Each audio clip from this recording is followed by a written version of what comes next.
من الشيطان الرجيم. بسم الله الرحمن الرحيم. الحمد لله الذي خلق السماوات والأرض وجعل الظلمات والنور ثم الذين كفروا بربهم يعدلون. هو الذي خلقكم من طين ثم قضى أجلا وأجل مسمى عنده ثم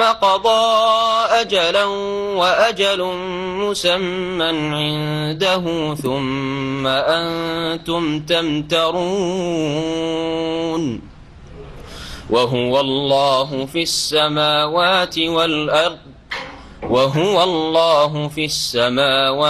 وفي الأرض يعلم سركم وجهركم ويعلم ما تكسبون. وما تأتيهم من آية من آيات ربهم إلا كانوا عنها معرضين. فقد كذبوا بالحق لما جاءهم فسوف يأتيهم أنباء ما كانوا به يستهزئون. ألم يروا كم أهلكنا من قبلهم من قرن مكناهم في الأرض ما لم نمكن لكم وأرسلنا السماء عليهم مدرارا وجعلنا الأنهار تجري من تحتهم فأهلكناهم بذنوبهم وأنشأنا من بعدهم قرنا آخرين. ولو نزلنا عليك كتابا في قرطاس فلمسوه بأيديهم لقال الذين كفروا إن هذا إلا سحر مبين. وقالوا لولا أنزل عليه ملك ولو أنزلنا ملكا لقضي الأمر ثم لا ينظرون. ولو جعلناه ملكا لجعلناه رجلا وللبسنا عليهم ما يلبسون. السلام عليكم ورحمة الله وبركاته. إن الحمد لله نحمده ونستعينه ونستغفره ونعوذ بالله من شرور أنفسنا ومن سيئات أعمالنا من يهده الله فلا مضل له ومن يضلل فلا هادي له وأشهد أن لا إله إلا الله وحده لا شريك له وأشهد أن محمدا عبده ورسوله صلى الله تعالى عليه وعلى آله وصحبه وسلم تسليما كثيرا. أما بعد فأعوذ بالله من الشيطان الرجيم. بسم الله الرحمن الرحيم. الحمد لله الذي خلق السماوات والأرض وجعل الظلمات والنور ثم الذين كفروا بربهم يعدلون. هو الذي خلقكم من طين ثم قضى أجلا وأجل مسمى عنده ثم أنتم تمترون. মহান আল্লাহর সমস্ত প্রশংসা যে আল্লাহ পাক রব্বুল আলামিন আসমান জমিন আলো অন্ধকার সবকিছুকে সৃষ্টি করেছেন। সালাত এবং সালাম নাযিল করেন মুহাম্মদুর রাসূলুল্লাহ সাল্লাল্লাহু আলাইহি সাল্লামের উপর, যিনি আল্লাহ পাক রব্বুল আলামিনের সবচেয়ে বেশি গুণগান প্রশংসা করেছেন, সবচেয়ে বেশি আল্লাহ পাকের ভয় করেছেন এবং তিনি তাকওয়া অর্জন করেছেন। আমাদের আজকে তাফসীর শুরু হবে সূরাতুল আনআম থেকে। সূরাতুল আনআম এর নাম আনআম এই জন্য যে এই সূরায় কয়েকবার করে আনআম শব্দটি উল্লেখিত হয়েছে।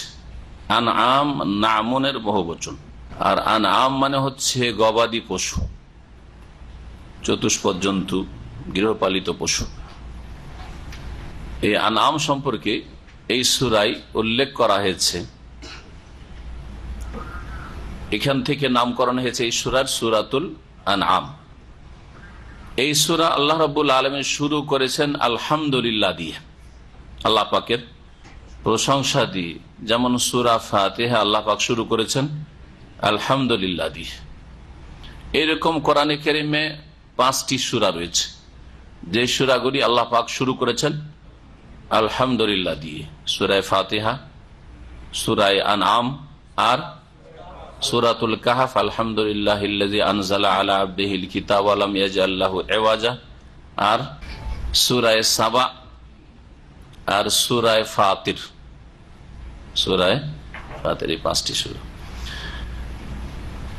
বেশ কিছু সূরা রয়েছে আল্লাহ পাক সেগুলি তাসবিহ দিয়ে শুরু করেছেন, হয় অতীতকাল মাজির সেগা দিয়ে সাব্বাহা লিল্লাহ, অথবা ইউসাব্বিহু লিল্লাহ। এই সূরাকে আল্লাহ পাক শুরু করেছেন আল্লাহ পাকের প্রশংসা দিয়ে, বাণী আল্লাহ, আর আল্লাহ প্রশংসা করছেন। তো আল্লাহ কি নিজের প্রশংসা করছেন? সূরা ফাতিহা তাফসীর শুরু করার আগে এবং সূরা আনআমের তাফসীর শুরু করার আগে এই বিষয়টি বুঝে নিতে হবে। সূরা আনআম কার বাণী?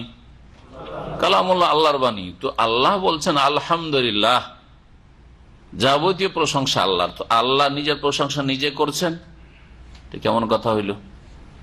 না, বান্দার কাজ হচ্ছে মাবুদের প্রশংসা করা, সৃষ্টির কাজ হচ্ছে স্রষ্টার প্রশংসা করা, ঠিক না? কিন্তু বান্দা যাকে আল্লাহ সৃষ্টি করেছেন, আর বান্দা কিছুই জানতো না যখন পৃথিবীতে এসেছে। আল্লাহর মখলুক মানুষ এবং জিন যখন আল্লাহ সৃষ্টি করেন তখন তারা কিছুই জানতো না। হাল আতা আলাল ইনসান হিনুম মিনাদ দাহর লাম ইয়াকুন শাইয়্যান মাযকুরা।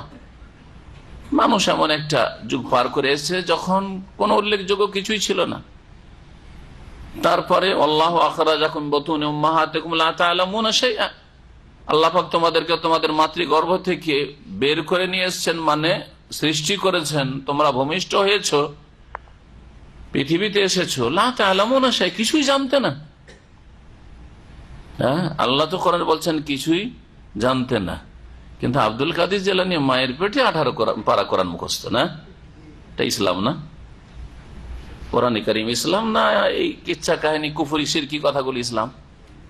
তাহলে যারা বলে আব্দুল কাদের জিলানী মায়ের পেটে 18 পারা কোরআন মুখস্থ, হ্যাঁ, কেন মুখস্থ বলছে? মা যে হাফেজা ছিল, এক বক্তা বলছে। দেখেন কি অপব্যাখ্যা, শয়তানি ব্যাখ্যা।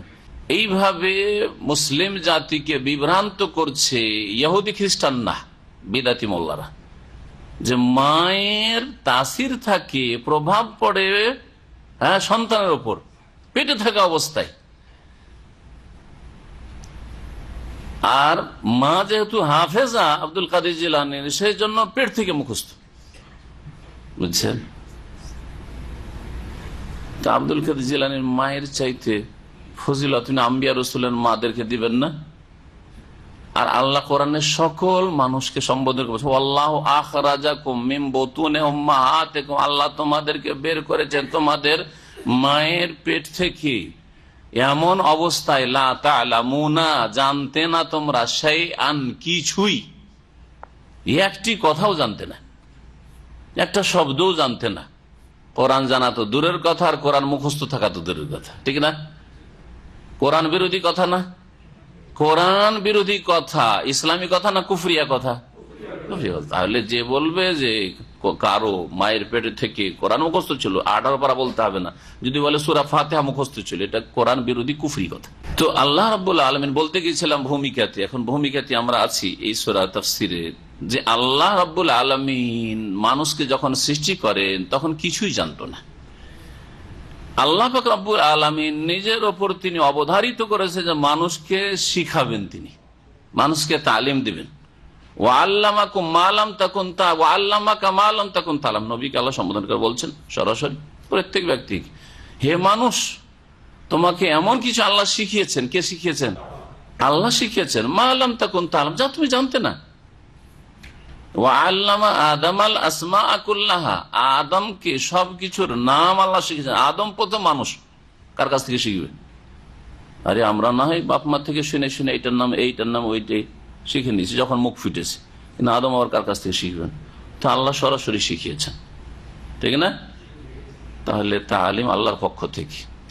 আর রহমান আল্লামাল কোরআন, হ্যাঁ, খালাকাল ইনসান আল্লামাহুল বায়ান। দেখেন সবগুলি তালিম কে শিখিয়েছেন? রহমান শিখিয়েছেন। আল্লাহ পাক বলছেন রহমান পরম করুণাময় যিনি আল্লাহ, তিনি শিখিয়েছেন। তো আল্লাহ রাব্বুল আলামিন বান্দাকে সৃষ্টি করেছেন, বান্দা জানে না ইবাদত করতে, বান্দা জানে না তাওহীদ কি, বান্দা জানে না শিরক কি, বান্দা জানে না যে নবী কি, আখিরাত কি, বান্দা জানে না যে আল্লাহ পাকের প্রশংসা কেমন করে করতে হয়। মাবুদ আল্লাহ রাব্বুল আলামিন আরহামুর রাহিমিন, পরম দয়ালু, তিনি বান্দাকে শিখিয়ে দিয়েছেন এই আসমানি কিতাবে কোরআনে কারীমে যে এইভাবে আল্লাহর প্রশংসা করো, গুণগান করো। আলহামদুলিল্লাহিল্লাযী খালাকাস সামাওয়াতি ওয়াল আরদ। এইভাবে এখানে তাফসীরকাররা বলছেন যেন উজ্জ্ব রয়েছে, কুল, হে বান্দা তুমি বলো, হে মানুষ তুমি বলো, আলহামদুলিল্লাহিল্লাযী ফাতিরাস সামাওয়াতি ওয়াল আরদ, আলহামদুলিল্লাহিল্লাযী খালাকাস সামাওয়াতি। হে বান্দা তুমি বলো সূরা ফাতিহায়, বান্দা কুল আলহামদুলিল্লাহি রাব্বিল আলামিন। বান্দাকে এখানে সম্বোধন করা হয়েছে যে এইভাবে আল্লাহর প্রশংসা করো। সূরা আনআম নবী করিম সাল্লাল্লাহু আলাইহি ওয়াসাল্লামের মক্কি জীবনে নাযিল হয়েছে। মক্কি জীবনে নাযিল হয়েছে আর মক্কাতে নাযিল হয়েছে, দুই কথায় পার্থক্য কি? যে বলতে পারবেন হাত তুলবেন। মক্কি জীবনে নাযিল হয়েছে আর মক্কাতে নাযিল হয়েছে। মাদানী জীবনে নাযিল হয়েছে আর মদিনাতে নাযিল হয়েছে, দুটোতে পার্থক্য কি? মক্কায় নাযিল হয়েছে, মিনা আরাফাতে নাযিল হয়নি, তায়েফে নাযিল হয়নি, ঠিক না? মক্কাতেই নাযিল হয়েছে। একটা ভাষা বললাম মক্কায় নাযিল হয়েছে, আর আরেকটা হচ্ছে মক্কি জীবনে নাযিল হয়েছে। নবী সাল্লাল্লাহু আলাইহি ওয়াসাল্লাম যখন মক্কায় 13 বছর ছিলেন ওই সময় নাযিল হয়েছে, তায়েফে নাযিল হোক আর মিনা আরাফাতে নাযিল হোক আর ওই মক্কার বাইরে কোথাও গিয়ে নাযিল হোক। বুঝা গেছে? পার্থক্য হলো না? হইল না? তাহলে 13 বছরের মধ্যে যে আয়াত নাযিল হয়েছে, সূরা নাযিল হয়েছে, মক্কার ভিতরে নাযিল হোক আর বাইরে নাযিল হোক, সেটা হচ্ছে মক্কি। আর মাদানী মদিনার জীবন নাযিল হয়েছে, মদিনা নাযিল হোক আর তাবুকে গিয়ে নাযিল, তাবুকে নাযিল হয়েছে, বদরে নাযিল হয়েছে, হ্যাঁ ঠিক না?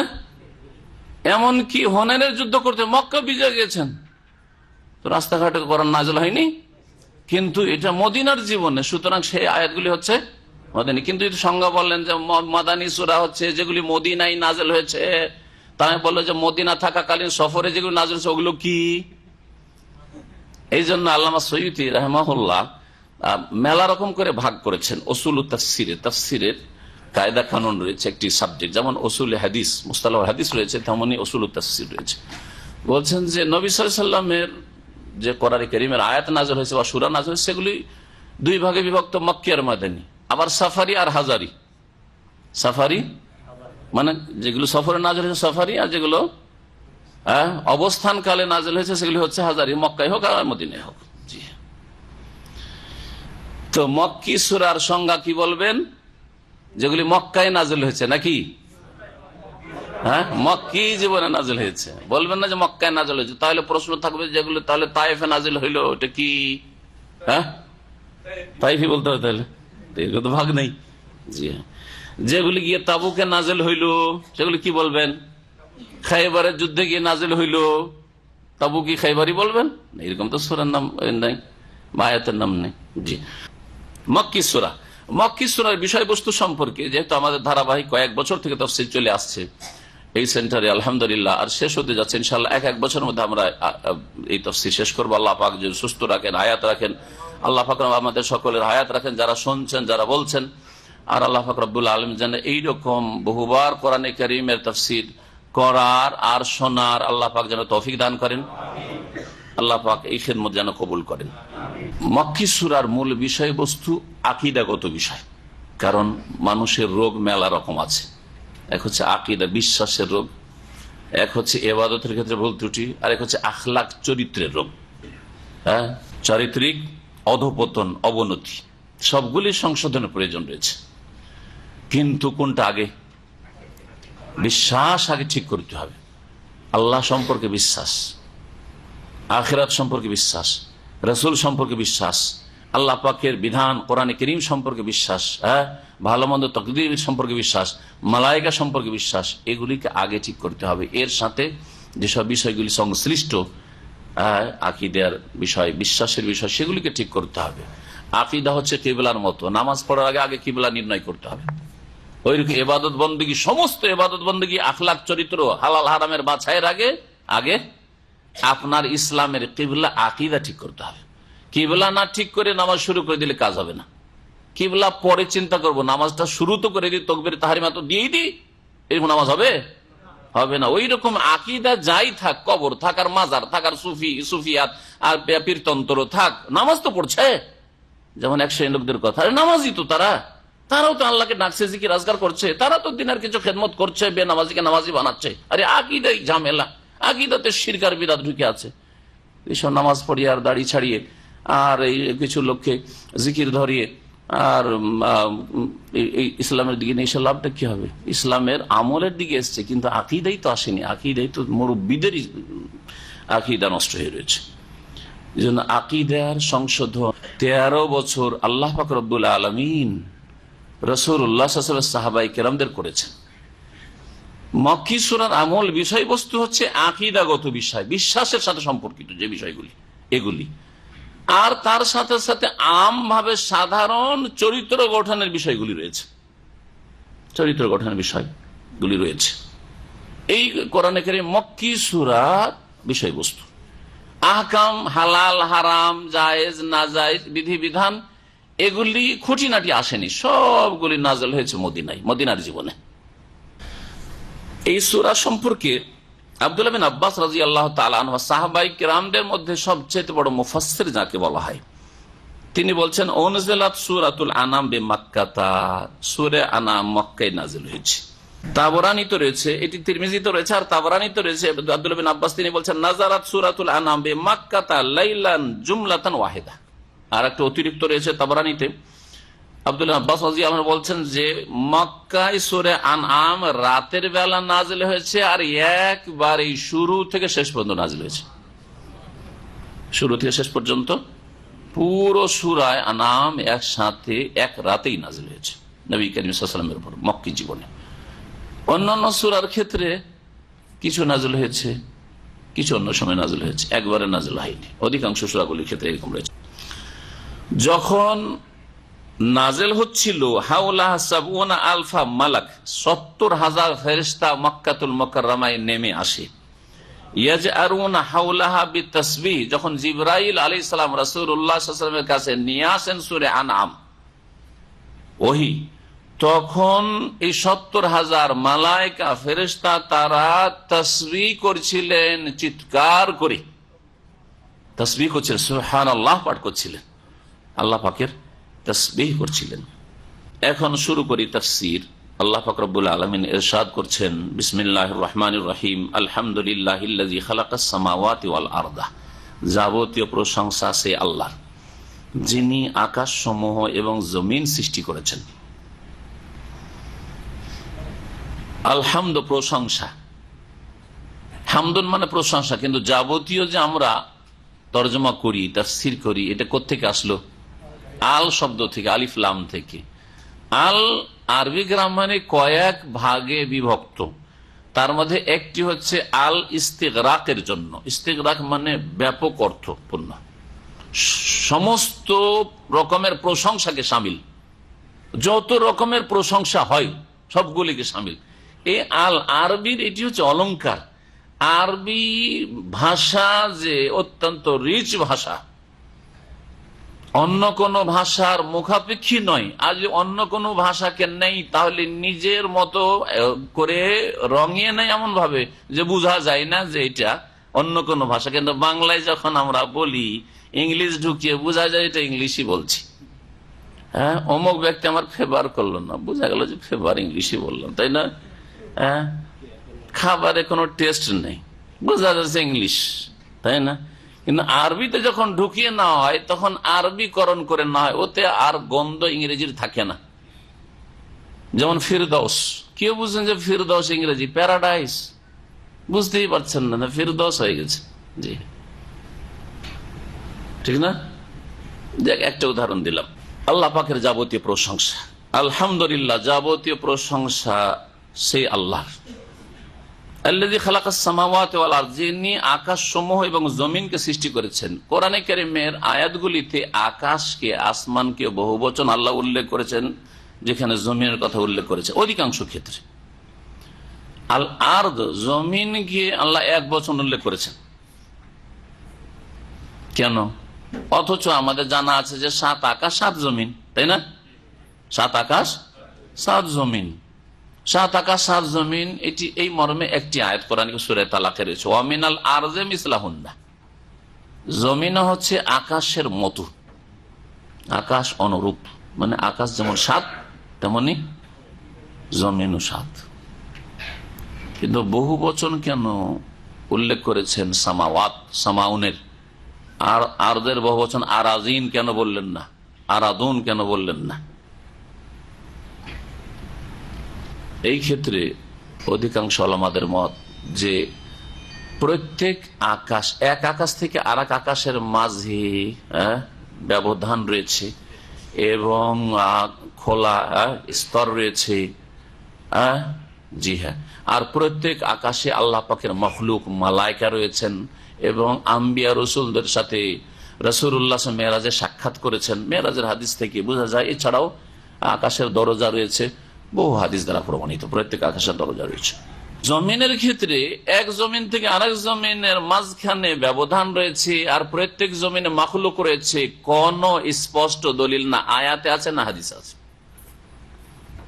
অল্প কিছু আলেমদের ব্যক্তিগত মত ছাড়া, ইজতিহাদ ছাড়া এর বেশি কিছু দলিল নেই। কিন্তু একজন বক্তা বাংলাভাষী, সে মক্কা মদিনা হজের মৌসুমে কয়েক বছর আগে এসে তার মক্কা মদিনার বক্তব্যই রেখেছে শুধু যে জমিন ও আসমানের মতো, আর প্রত্যেক জমিনে এইরকম মানুষ আছে, আর এইরকমই নবী রসুল এসছে, মোহাম্মদ সাল্লাল্লাহু আলাইহি ওয়াসাল্লাম যেমন এই জমিনে এসছেন, ওই রকম প্রত্যেক জমিনে এক এক মোহাম্মদ এসছেন, এক এক ইব্রাহিম এসছেন, মুসা ঈসা। আশ্চর্য কথা! তিলকে তাল করে কোথায় পৌঁছে, কোথায় দলিল যে 7 জমিনে 7 মোহাম্মদ সাল্লাল্লাহু আলাইহি ওয়াসাল্লাম, 7 রসুল, হ্যাঁ 7 মুসা, 7 ঈসা, আর 7 তাওরাত, আর 7 কোরআন? কোথা থেকে কোথেকে বলেন এসব কথা? উদ্ভট কথা। সুতরাং জি, এইগুলি কথা। অথচ ওদেরকে অনেকে সহি আকীদার আলেম মনে করছেন। কিন্তু সহি আকীদার আলেম অনেকে মনে করেন জনগণ তাদের ভাষা মিষ্টি, অথবা কিছু লোক তাদের মাধ্যমে হেদায়েত পেয়েছে, ভালো জিনিস সেটা। কিন্তু আকীদার ক্ষেত্রে অথবা ইলমের ক্ষেত্রে কোরআন সুন্নাহ থেকে মাঝে মধ্যে দূরে সরে গিয়ে বিভ্রান্তির শিকার হয়েছে। আল্লাহ যেন তাদের মাফ করেন এবং তাদেরকে সংশোধন করার তৌফিক দান করেন, এবং এই রকমের বিভ্রান্তি থেকে আল্লাহ পাক যেন বাঁচিয়ে রাখেন। ওয়া জাআলা যুলুমাতি ওয়ান নূর, এবং আল্লাহ পাক সৃষ্টি করেছেন অন্ধকার সমূহ আর আলো। এখানেও জুলুমাত, অন্ধকার, জুলমাতুনের বহু বচন উল্লেখ করেছেন, আর আলো নূরের বহু বচন আনোয়ার, আনোয়ার বলেননি। হ্যাঁ, এখানে আবার কি হিকমত, কি রহস্য যে আলো হচ্ছে এক বচন আর অন্ধকার হচ্ছে বহু বচন? যারা বুঝছেন হাত উঠাবেন। হ্যাঁ, কি হক সত্য হচ্ছে ইসলাম বা হক বলেন, হ্যাঁ ইসলাম বলেন, হক বলেন, হ্যাঁ হক সত্য হচ্ছে একটি, আর অসত্য হচ্ছে বহু, মিথ্যা হচ্ছে অনেক। হ্যাঁ, আল্লাহ প্রদত্ত দিন হচ্ছে একটি, ইন্না দীনা ইনদাল্লাহিল ইসলাম। আল্লাহর মনোনীত দিন একটি দিন, সেটা হচ্ছে ইসলাম। আল্লাহর দিন একটি, ইসলাম। আদম আলাইহিস সালাম থেকে শুরু করে কিয়ামত পর্যন্ত সকল আম্বিয়া রসুলগণের দিন এবং দিনের মৌলিক নীতিমালা এবং এই দিনের উৎস সব এক। দিনের উৎস হচ্ছে ওয়াহি, আর দিন হচ্ছে ইসলাম, আত্মসমর্পণ করা, আর দিনের মৌলিক নীতিমালা হচ্ছে তৌহিদ, রিসালাত, আখিরাত, জান্নাত, জাহান্নাম ইত্যাদি এসব বিষয়গুলি।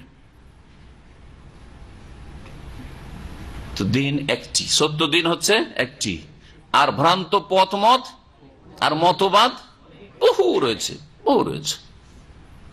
রাজনৈতিক মতবাদ, অর্থনৈতিক মতবাদ, সামাজিক মতবাদ, আর তারপরে ধর্মীয় মতবাদ, আর ধর্মীয় ফিরকা, দল, উপদল, আর বিভিন্ন রকমের চিন্তাধারা বহু রয়েছে, ধর্মের নামে রয়েছে।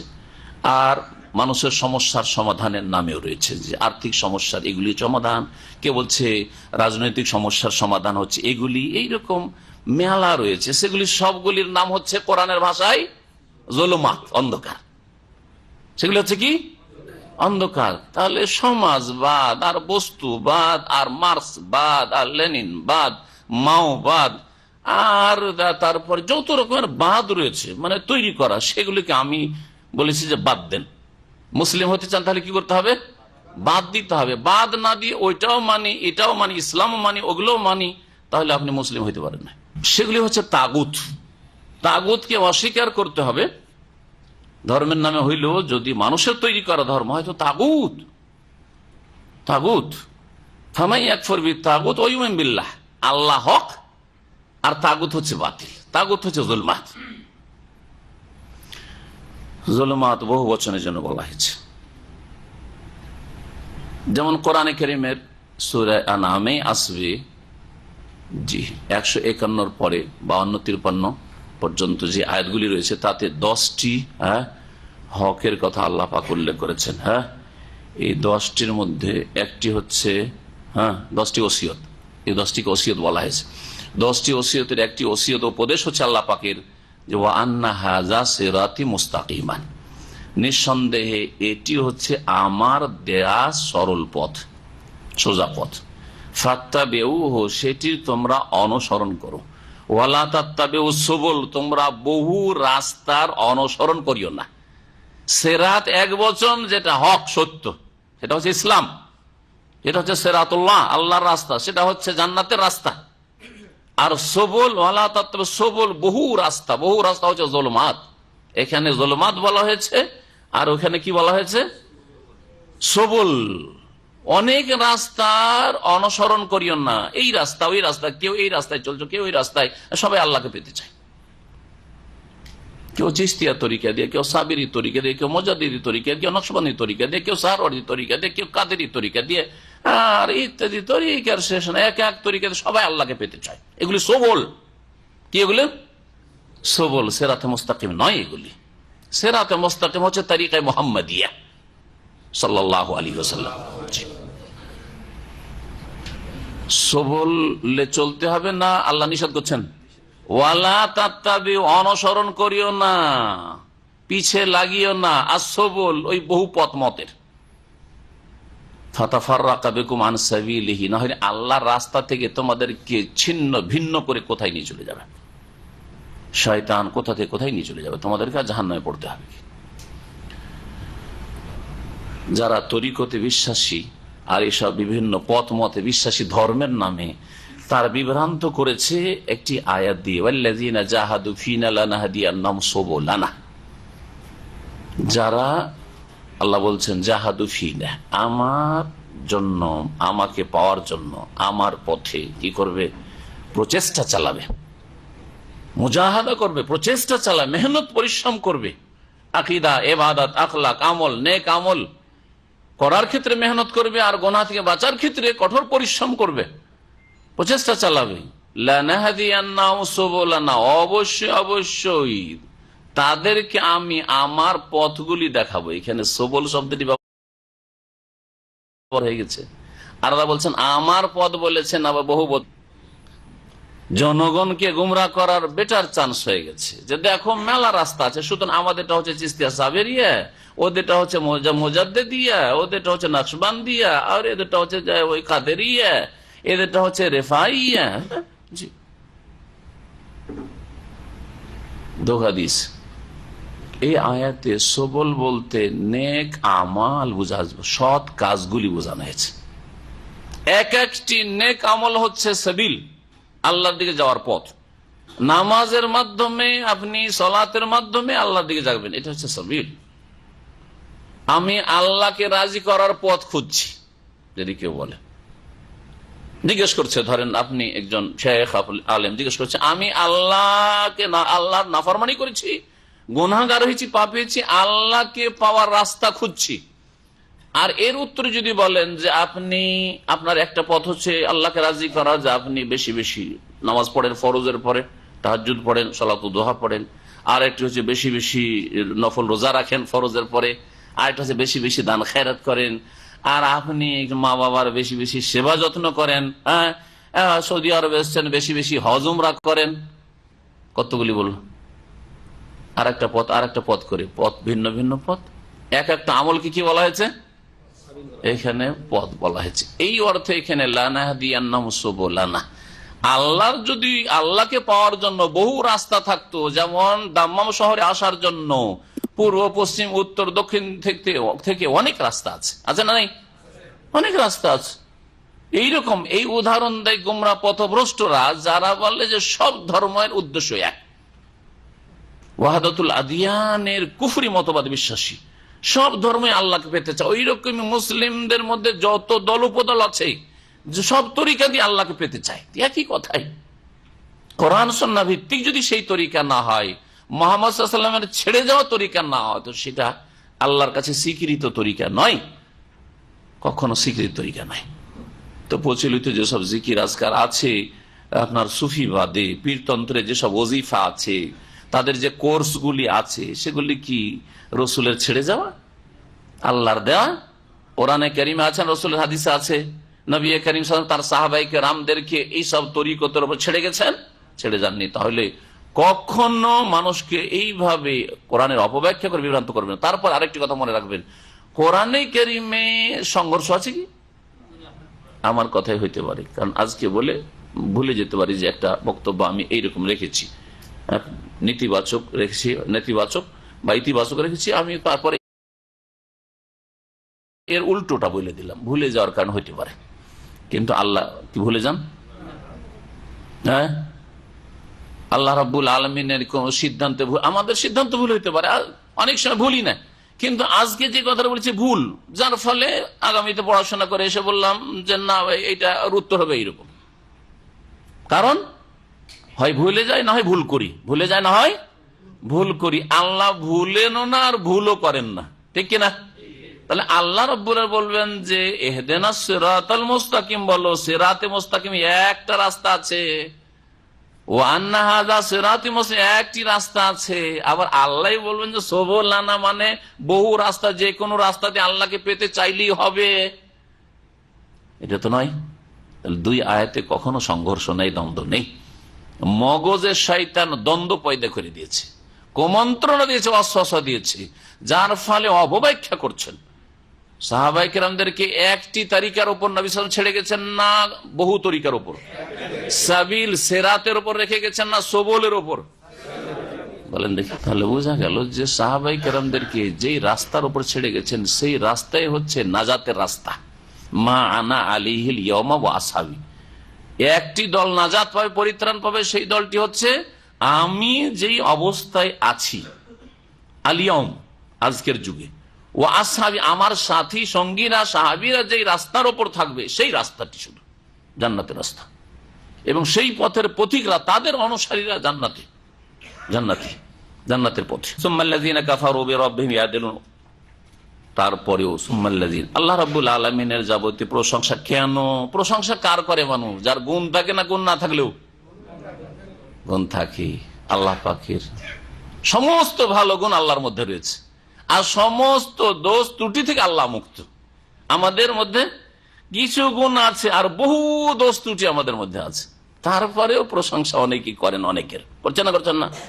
তাহলে আপনি আপনার বাপের ধরেন, মায়ের ধরেন, আর ওস্তাদের শাইখেরই ধরেন, আর আপনার যতই প্রিয়জন হোক, তার মধ্যে মেলা দোষ থাকা সত্ত্বেও দু চারটা গুণ থাকলেই প্রশংসা করতে থাকেন আপনি, হ্যাঁ, তার গুণ চর্চা করতে থাকেন, তার সুনাম করতে থাকেন। আল্লাহ রাব্বুল আলামিন আকাশ সৃষ্টি করেছেন, জমিন সৃষ্টি করেছেন, অন্ধকার সৃষ্টি করেছেন, আলো সৃষ্টি করেছেন, সব কিছু সৃষ্টি করেছেন। যিনি স্রষ্টা, তার হবে একমাত্র যাবতীয় প্রশংসা।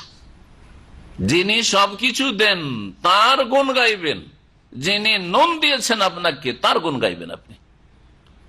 তাওহীদে রুবুবিয়্যাত দলিল প্রমাণ হচ্ছে তাওহীদ উলুহিয়াতের, অর্থাৎ আল্লাহ যখন তার কাজে একক, তো আপনি বান্দা আপনার কাজগুলি একমাত্র আল্লাহর জন্য করুন।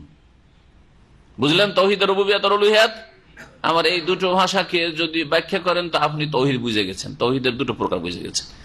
আল্লাহ যখন তার কাজ একা করেন না অনেককে নিয়ে করেন? গৌস কুতুবকে নিয়ে করেন?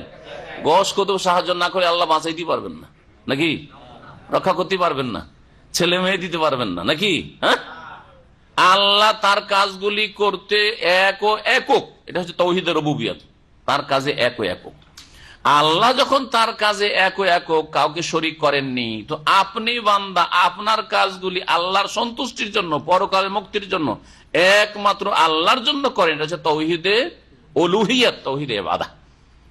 বান্দার কাজ আল্লাহর জন্য একমাত্র সুনির্দিষ্ট করা। তারপরেও কাফের যারা, তারা আল্লাহর সমকক্ষ সমতুল্য করে অন্যকে। তাই বলছে সুম্মাল্লাযীনা কাফারু, এত তো সত্ত্বেও আল্লাযীনা কাফারু, যারা কুফরি করে, যারা কাফের, বিরব্বিহিম ইয়াদিলুন, তাদের প্রতিপালকের সমকক্ষ স্থির করে বা সমতুল্য স্থির করে। ইয়াদিলুন আদল থেকে, আদল বলা হয়। আদলের কয়েকটি অর্থ রয়েছে, এখানে দুটো অর্থ নেওয়া যাবে। একটা অর্থ হচ্ছে যেটা প্রসিদ্ধ আর অনুবাদক, বাংলা অনুবাদকরা এই অর্থটা নিয়ে তর্জমা করেছে, তারা অনুবাদ করেছে। আদল মানে হচ্ছে বরাবর, আদল মানে হচ্ছে বরাবর করা। তো তাহলে কি সমান করা? তাহলে কি অর্থ করলাম? এজন্য কাফেররা আল্লাহ সব কিছু করলেন, তারপরেও আল্লাহর সমকক্ষ সমতুল্য করে অন্যকে। সমকক্ষ করা, সমতুল্য করা, আদল মানে। এজন্য আরবি ভাষায় বর্তমান যুগে ভাইরা ভাইকে আদিল বলা হয়, বুঝলেন? ভাইরা ভাই বলেন না আপনারা? কোন কোন অঞ্চলে সাড়ু বলে, ছোট হলে সাড়ু, আবার বড় হলে ভাইরা। আবার ভাগ আছে ওদের এলাকায়, যে রাজশাহী মালদহ এলাকা আমাদের এটা ভাগ আছে। ভাইরা ভাইকে আদিল কেন বলা হয়? আপনার সমকক্ষ, যার মেয়েকে আপনি বিয়ে করেছেন, ওর মেয়েকে ও বিয়ে করতে পেরেছে, ঠিক না? সমকক্ষ না? সমতুল্য না?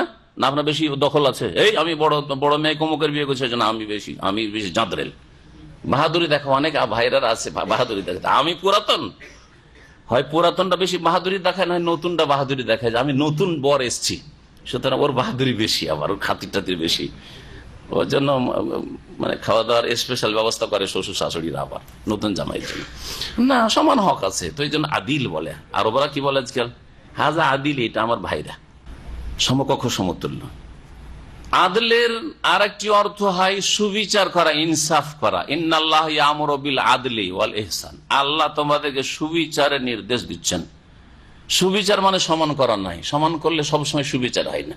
যার যতটা প্রাপ্য দিলে কি হয়? সুবিচার কায়েম হয়। এই জন্য মনে রাখবেন, ইসলাম কখনো সাম্য শিখায়নি, সমান অধিকার শিখায়নি। কি শিখিয়েছে? সুবিচার শিখিয়েছে, ন্যায্য অধিকার শিখিয়েছে। এটা হচ্ছে নাস্তিকদের কথা, মূর্খদের কথা, হ্যাঁ, ইসলাম দুশ্মনদের কথা, যে আমরা দেশে সাম্য চাই, সমান অধিকার চাই, সুতরাং পুরুষদেরকে চাকরি দিয়েছি, নারীদেরকেও চাকরি দিতে চাই, পুরুষদেরকে যেহেতু এমপি বানিয়েছি, নারীদেরকে এমপি বানাতে চাই, পুরুষদেরকে চেয়ারম্যান বানিয়েছি, সুতরাং নারীদেরকে চেয়ারম্যান বানাতে চাই, মন্ত্রী বানাতে চাই। এটা ইসলাম নয়, ইসলাম নয়। সাম্যই যদি হক হইতো, বাদ অন্ধকার, এই যে অন্ধকার বললাম, সাম্য তাইলে অন্ধকার, হ্যাঁ, সমান অধিকার অন্ধকার, আর ন্যায্য অধিকার আর সুবিচার হচ্ছে আলো, নূর। তাই যদি হয়, তাহলে আপনাকে যারা এই সব কথার প্রবক্তা, তাদেরকে বলবো যে তোমার স্ত্রী একদিন কিচেনে রান্না করবে, আর একদিন তুমি করো, বা সমান সমান রান্না করো। স্ত্রী বসে থাকবে, কাজে নিয়ে যাও, ঠিক আছে, তোমার সাথে কাজে নিয়ে যাও। কারণ যখন সমান অধিকার সাম্য চাও, ঠিক আছে, তুমিও কাজ করো, বাইরে মাঠে ঘাটে হাট বাজার করো, সেও হাট বাজার করে বেড়াক, আর রাস্তাঘাটে কলকারখানায় ঘুরে বেড়াক, আর তারপরে এসে একসাথে রান্না বান্না করো। কি সুখ শান্তি বাড়িতে নেমে আসে দেখো। বাড়িতে মাথা গরম করে, যেহেতু স্বামী মাথা গরম করে এসছে, আমি খেতে চাই, পেটে খিদা লেগে আছে, স্ত্রী এদিকে চাকরি করে আসছে, কি করে ওকে বলবে যে তুই চাকরিও করে আয় বা রান্নাও কর, পাক শাক তোকে করতে হবে? কোথায় পেলেন? তাহলে যারা কি করে সাম্য সাম্য বলে, তারা কোথায় সাম্য? যারা বলে সমান অধিকার, সমান অধিকার কোথায়? স্বামী স্ত্রী, মিয়া বিবি দুজনে চাকরি করছে, আসার পরে মেজাজ গরম করে বসে আছে, ও লম্বা হয়ে শুয়ে আছে, ও বেচারি মহিলা চাকরি ডিউটি করে এসে আবার পাক শাক করে দেবে তো খাবে, আর মাঝে মাঝে মেজাজ দেখাবে, দেরি কেন হইল? হ্যাঁ, সমান অধিকার। মিথ্যুকেরা, এরা ইজ্জত হরণ করতে চায় নারী জাতি, সমান অধিকার বলে কিছুই নেই আসলে, আর এতে কোনো শান্তি নেই। যেই বাড়িতে ন্যায্য অধিকার আছে, সুবিচার আছে, সুবিচার, আমি বাইরে মেহনত করে বাইরের যত ঝুট ঝামেলা আর যত সমস্যা সবগুলির সমাধান আমি করে আসছি। রুজি রোজগার করতে হবে, আর ছেলে মেয়েদেরকে স্কুল মাদ্রাসায় পৌঁছাতে হবে, আর তারপরে যা কিছু করতে হবে, বাইরে জমি জায়গা দেখতে হবে, ক্ষেত খামার দেখতে হবে, যার যে কি ব্যবসা বাণিজ্য দেখতে হবে, হ্যাঁ হিসাব নিকাশ দেখতে হবে, সব আমি দেখছি বাইরের। হ্যাঁ, আর ঘরের অনেক কাজ রয়েছে, সেই কাজগুলি তোমার। স্ত্রীকে বলছেন আপনি, এটা হচ্ছে সুবিচার, এটা হচ্ছে ন্যায্য অধিকার, এটা হচ্ছে ন্যায্য অধিকার। আদলের কয়টি অর্থ বললাম? দুটি। তো এইখানে ওই তাহলে সুবিচার, যেটা আদল মানে সুবিচার, সেখান থেকে হয়তো আদল কাছাকাছি অর্থ ওইটা, যদিও পার্থক্য আছে দুটোতে। সমান হওয়া, সমকক্ষ সমতুল্য করা আর ইনসাফ করা, সুবিচার করা এক জিনিস নয়। তাহলে দুটো অর্থ কাছাকাছি, কিন্তু দুটো এক জিনিস নয়। তৃতীয় অর্থ এখানে নেওয়া যেতে পারে, সেটা হচ্ছে আদল মানে হচ্ছে সরে যাওয়া, সরে যাওয়া, বাঁকা হয়ে যাওয়া, বক্র পথ অবলম্বন করা আদল মানে হয়।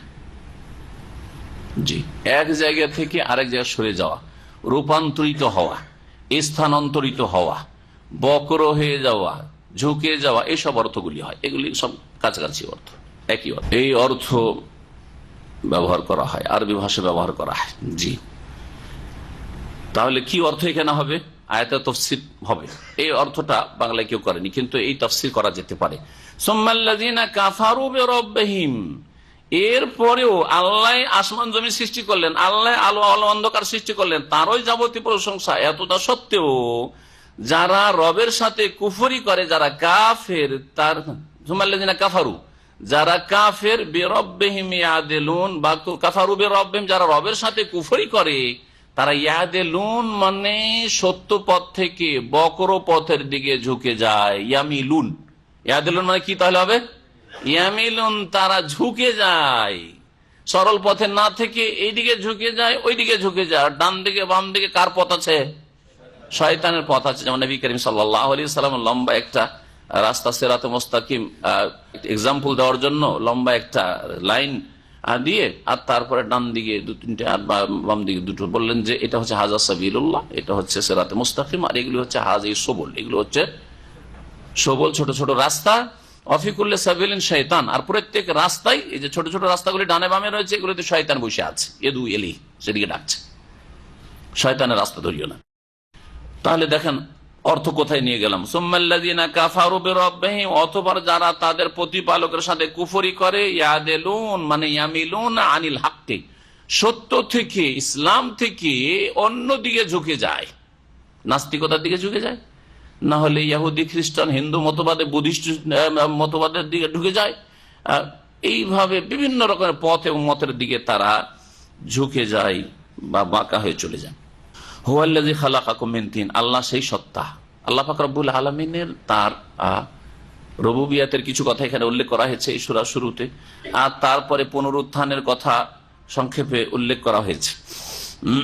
আল্লাহ পাক রব্বুল আলামিনের বিধান কোরআনে কারীমের কথা উল্লেখ করা হয়েছে, এবং কোরআনে কারীমের কথা যখন উল্লেখ করা হয়েছে তখন রিসালাতের কথাও উল্লেখ করা হয়েছে, কারণ রাসূলুল্লাহ সাল্লাল্লাহু আলাইহি ওয়াসাল্লাম কোরআনে কারীম নাযিল হয়েছে। আর মক্কার রোগ এইগুলি ছিল, আল্লাহ সম্পর্কে জ্ঞান ছিল না, পুনরুত্থান সম্পর্কে তাদের স্পষ্ট কোনো ধারণা ছিল না, নবীকে তারা অমান্য করেছে, অস্বীকার করেছে, নবীর উপর কোরআনে কারীম নাযিল হয়েছে সেটাকে তারা জাদু বলেছে অথবা কাব্য বলেছে ইত্যাদি। আল্লাহ পাক বলছেন আল্লাহ সেই সত্তা যিনি তোমাদেরকে কাদা মাটি থেকে সৃষ্টি করে। তিন মানে হচ্ছে কাদা মাটি, রসাল মাটি। এক পর্যায়ে সেটা কি ছিল, যখন সেটাকে ভিজিয়ে দেওয়া হয়েছে, পানির সাথে মিক্স করা হয়েছে, তখন সেটা কি হয়ে গেছে? তিন কাদাই পরিণত হয়েছে। ওই পর্যায়ের কথা আল্লাহ পাক বলছেন। আদম আলাইহিস সালাম প্রথম মানুষকে সৃষ্টি করেছেন, তোমাদেরকে সৃষ্টি করেছেন, শব্দ তো বহু বচন কুম, কিন্তু আমাদের সকলকে কি মাটিতে সৃষ্টি করেছেন? প্রথম মানুষ আমাদের পিতা আদম আলাইহিস সালামকে মাটি দিয়ে সৃষ্টি করেছেন, এবং মাটির উপাদানই হচ্ছে মানুষের আসল। সুতরাং আমাদের প্রত্যেকের মধ্যে মাটির আর পানির কি রয়েছে? উপাদান রয়েছে। এই জন্য আল্লাহ পাক বলছেন প্রত্যেক জীবন্ত বস্তুকে আমি ওয়া খালাকনা মিনাল মায়ে কুল্লা শাইইন হাই, আমি পানি দিয়ে প্রত্যেক জীবন্ত বস্তুকে সৃষ্টি করেছি। পানির কথা আল্লাহ বলেছে। তাহলে প্রত্যেক সৃষ্টিতে পানিও আছে আর মাটির উপাদান আছে, বিশেষ করে মানুষ। সুম্মা কাযা আজালান, অতঃপর তিনি সময় নির্দিষ্ট করেছেন। আজাল মানে হচ্ছে নির্ধারিত সময়। সুম্মা কাযা আজালান, আল্লাহ পাক রব্বুল আলামিন চূড়ান্ত ফয়সালা করেছেন। আজালান নির্দিষ্ট সময়, এই নির্দিষ্ট সময় মানে মৌত। আল্লাহ তোমাদেরকে সৃষ্টি করেছেন আর তোমাদের একটা মৌতের সময় কি করেছেন? নির্ধারিত করেছেন। আগেও হবে না, পরে হবে না। ওয়া আজালুন মুসাম্মান ইনদাহু, এবং তার নিকটে আরেকটি নির্ধারিত সময় রয়েছে। দ্বিতীয় আজাল, দুইবার করে এখানে আজাল বলা হয়েছে। প্রথম আজাল বলতে কি বোঝানো হয়েছে? মৃত্যুর মুহূর্ত বলা হয়েছে। জি হ্যাঁ, ওয়ালা ইউআখিরুল্লাহু নাফসান ইযা জাআ আজালুহা, আল্লাহ বলছেন যে কোন ব্যক্তিকে আল্লাহ পাক ছাড় দেবেন না, অবসর দেবেন না যখন তার কি চলে আসবে? আজল চলে, মানে মৃত্যুর মুহূর্ত চলে আসবে। আজাল মানে ওখানে তাহলে প্রথম আজাল বলতে মৃত্যু বোঝানো হয়েছে। দ্বিতীয় আজাল বলতে বোঝানো হয়েছে মৌতের সময় থেকে শুরু করে পুনরুত্থান পর্যন্ত, বিচার দিবসের দিন পর্যন্ত এই সময়টা বরজাখী জীবন। মানুষ মরে যাওয়ার পরে যে মাটিতে মিশে গেল, যে যেখানেই দাফন হইলো বা শেষ হলো সেখানেই থাকলো, আর তারপরে কিয়ামতে বিচার দিবসে যে আল্লাহ পাক পুনরায় জীবিত করে উঠাবেন, এই সময়টাকে কি বলা হয়েছে? আজালুন মুসাম্মা, একটা নির্ধারিত সময় রয়েছে। ইনদাহু, তার নিকট, মানে তার চূড়ান্ত জ্ঞান একমাত্র তার নিকট, আল্লাহর নিকট রয়েছে। কেউ জানে না যে আর কত বছর এই মৃতদেরকে থাকতে হবে, তারপরে পুনরুত্থান মানে বিচার দিবস হবে, কিয়ামত কখন হবে কেউ জানে না।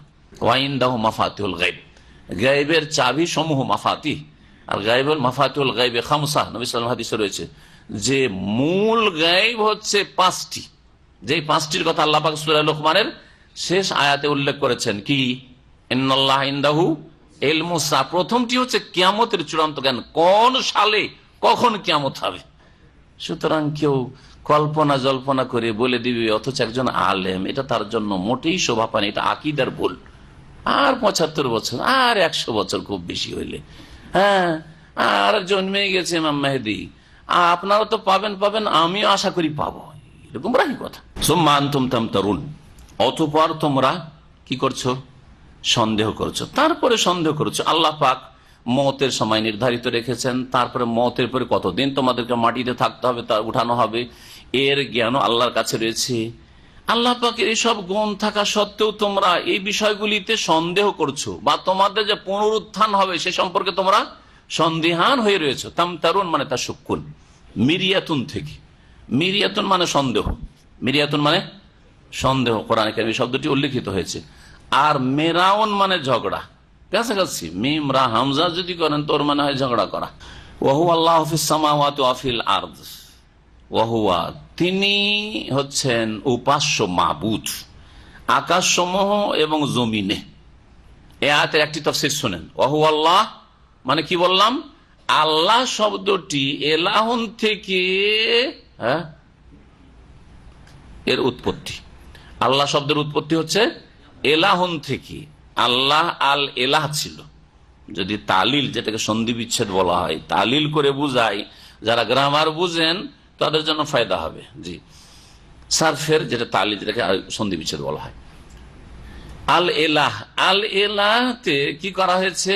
ওই হামজা যেটা মাঝখানে আলের পর এ আছে, তো ওটাকে কি করা হয়েছে? হজফ করে দেওয়া হয়েছে। হজফ করার পরে লামকে লামে ইদগাম করে দেওয়া হয়েছে, তো কি হয়ে গেল? আল্লাহ। কিন্তু আল্লাহতে একটা খাড়া যাবার লম্বা টান দিচ্ছি, এই টানের লম্বা আলিফটা কোত্থেকে আসলে? বলছেন যে ওইখানে যে ওই হামজাটা হজফ করা হয়েছে, এইটার সংকেত হিসাবে ওখানে একটা আলিফ বাড়ানো হয়েছে, কি হয়ে গেল? আল্লাহ। বুঝলেন? এবার সন্ধি বিচ্ছেদ হয়েছে। তাহলে আল্লাহ মানে এলাহুন, আর এলাহ, এলাহ হচ্ছে আলাহা ইয়া আল্লাহু আবাদা ইয়াবুদুর অর্থে। তো এলাহুন মানে মাবুদুন, এলাহুন মানে মালুহুন ইসিম মফুলের অর্থে। এলাহুন মাসদার ইসিম মফুলের অর্থ আরবি গ্রামারে, আর মালুহুন মানে হচ্ছে মাবুদুন। মাবুদ মানে যার ইবাদত করা হয়, অর্থাৎ উপাস্য।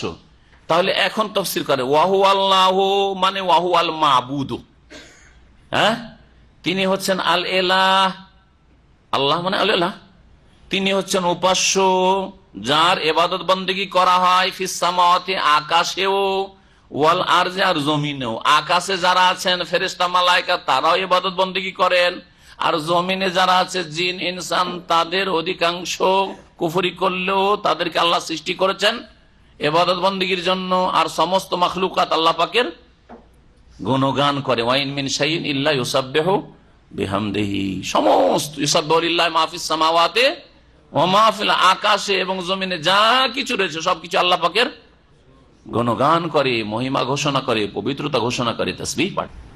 আল্লাহ সূরা বনী ইসরাঈল বলেছেন ওয়ালাকিন লা তাফকাহুনা তাসবিহাহুম, তাসবিহ বুঝো না, সবকিছু আল্লাহ পাকের গুণগান করছে, বুঝো না, উপলব্ধি করো না তোমরা। তাহলে আল্লাহ মানে একটি তাফসীর কি করলাম, মাবুদ, তিনি উপাস্য মাবুদ আকাশে এবং জমিনে, তার ইবাদত আকাশেও করা হয় জমিনে করা হয়। দ্বিতীয় তাফসীর শুনেন, দ্বিতীয় তাফসীর হচ্ছে যে তিনি আল্লাহ, আকাশেও তিনি আল্লাহ, জমিনেও তিনি আল্লাহ। মানে এই আল্লাহ নামটি যেমন জমিনে আমাদেরকে আল্লাহ জানিয়েছেন, আল্লাহর নাম কি আল্লাহ, আল্লাহ মানুষকেও জানিয়েছেন, জিনকেও জানিয়েছেন যে আমার নাম কি আল্লাহ, তেমনি মালায়েকাদের কাছেও তিনি হচ্ছেন আল্লাহ, আল্লাহ বলে পরিচিত। আল্লাহ নামটি তার আকাশেও রয়েছে আর জমিনেও রয়েছে। ওয়াহু আল্লাহ, তিনি হচ্ছেন আল্লাহ আকাশে এবং জমিনে, আল্লাহ নামেই তিনি পরিচিত, তাকে ডাকে বা তাকে ডাকা হয় আকাশে এবং জমিনেও আল্লাহ নামে ডাকা হয়। সবচেয়ে বেশি আল্লাহকে কোন নামে ডাকে বলুন তো দেখি?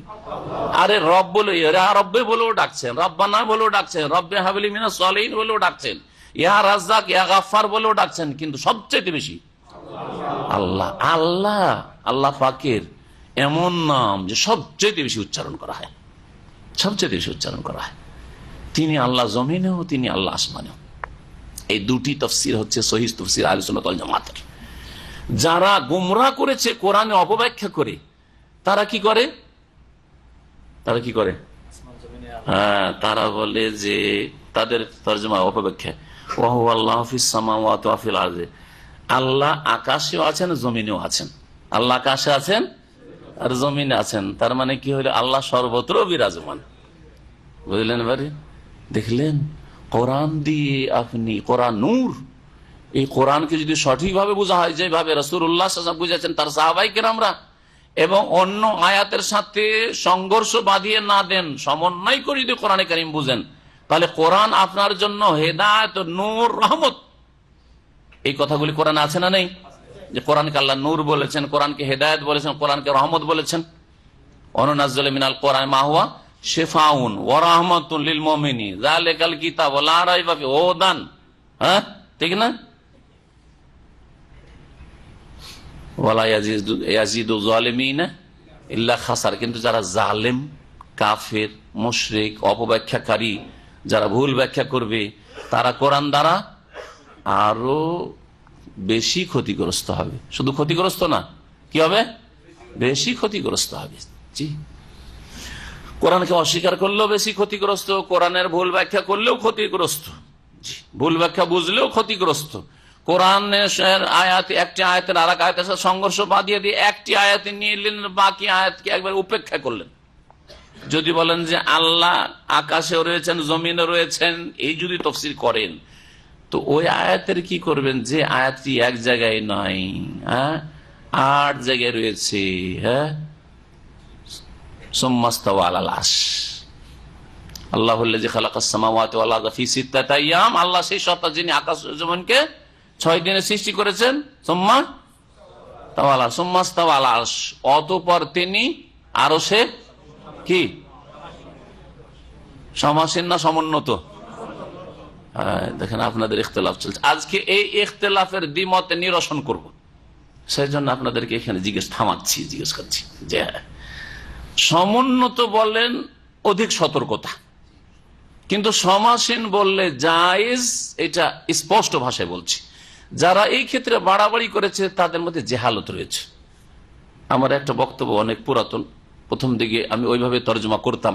আর এই তর্জমা শুধু আমার না, আহলে সুন্নাত অর্থাৎ সালাফদের আকীদা হলো, শোনেন, সালাফদের আকীদা হলো মহান আল্লাহ তো আরশে সমাসীন। কি বললেন? তাফসীর করনেওয়ালা বলছেন যে আহলে সুন্নাত অর্থাৎ সালাফদের আকীদা, আহলে সুন্নাত ওয়াল জামাত, সালাফ, সাহাবায়ে কেরাম, তাবিন, তাবা তাবিনদের আকীদা হলো মহান আল্লাহ তো আরশে সমাসীন, যেভাবে তার সত্তার জন্য সামঞ্জস্যপূর্ণ, কিন্তু তার জ্ঞান সর্বত্র বিরাজমান।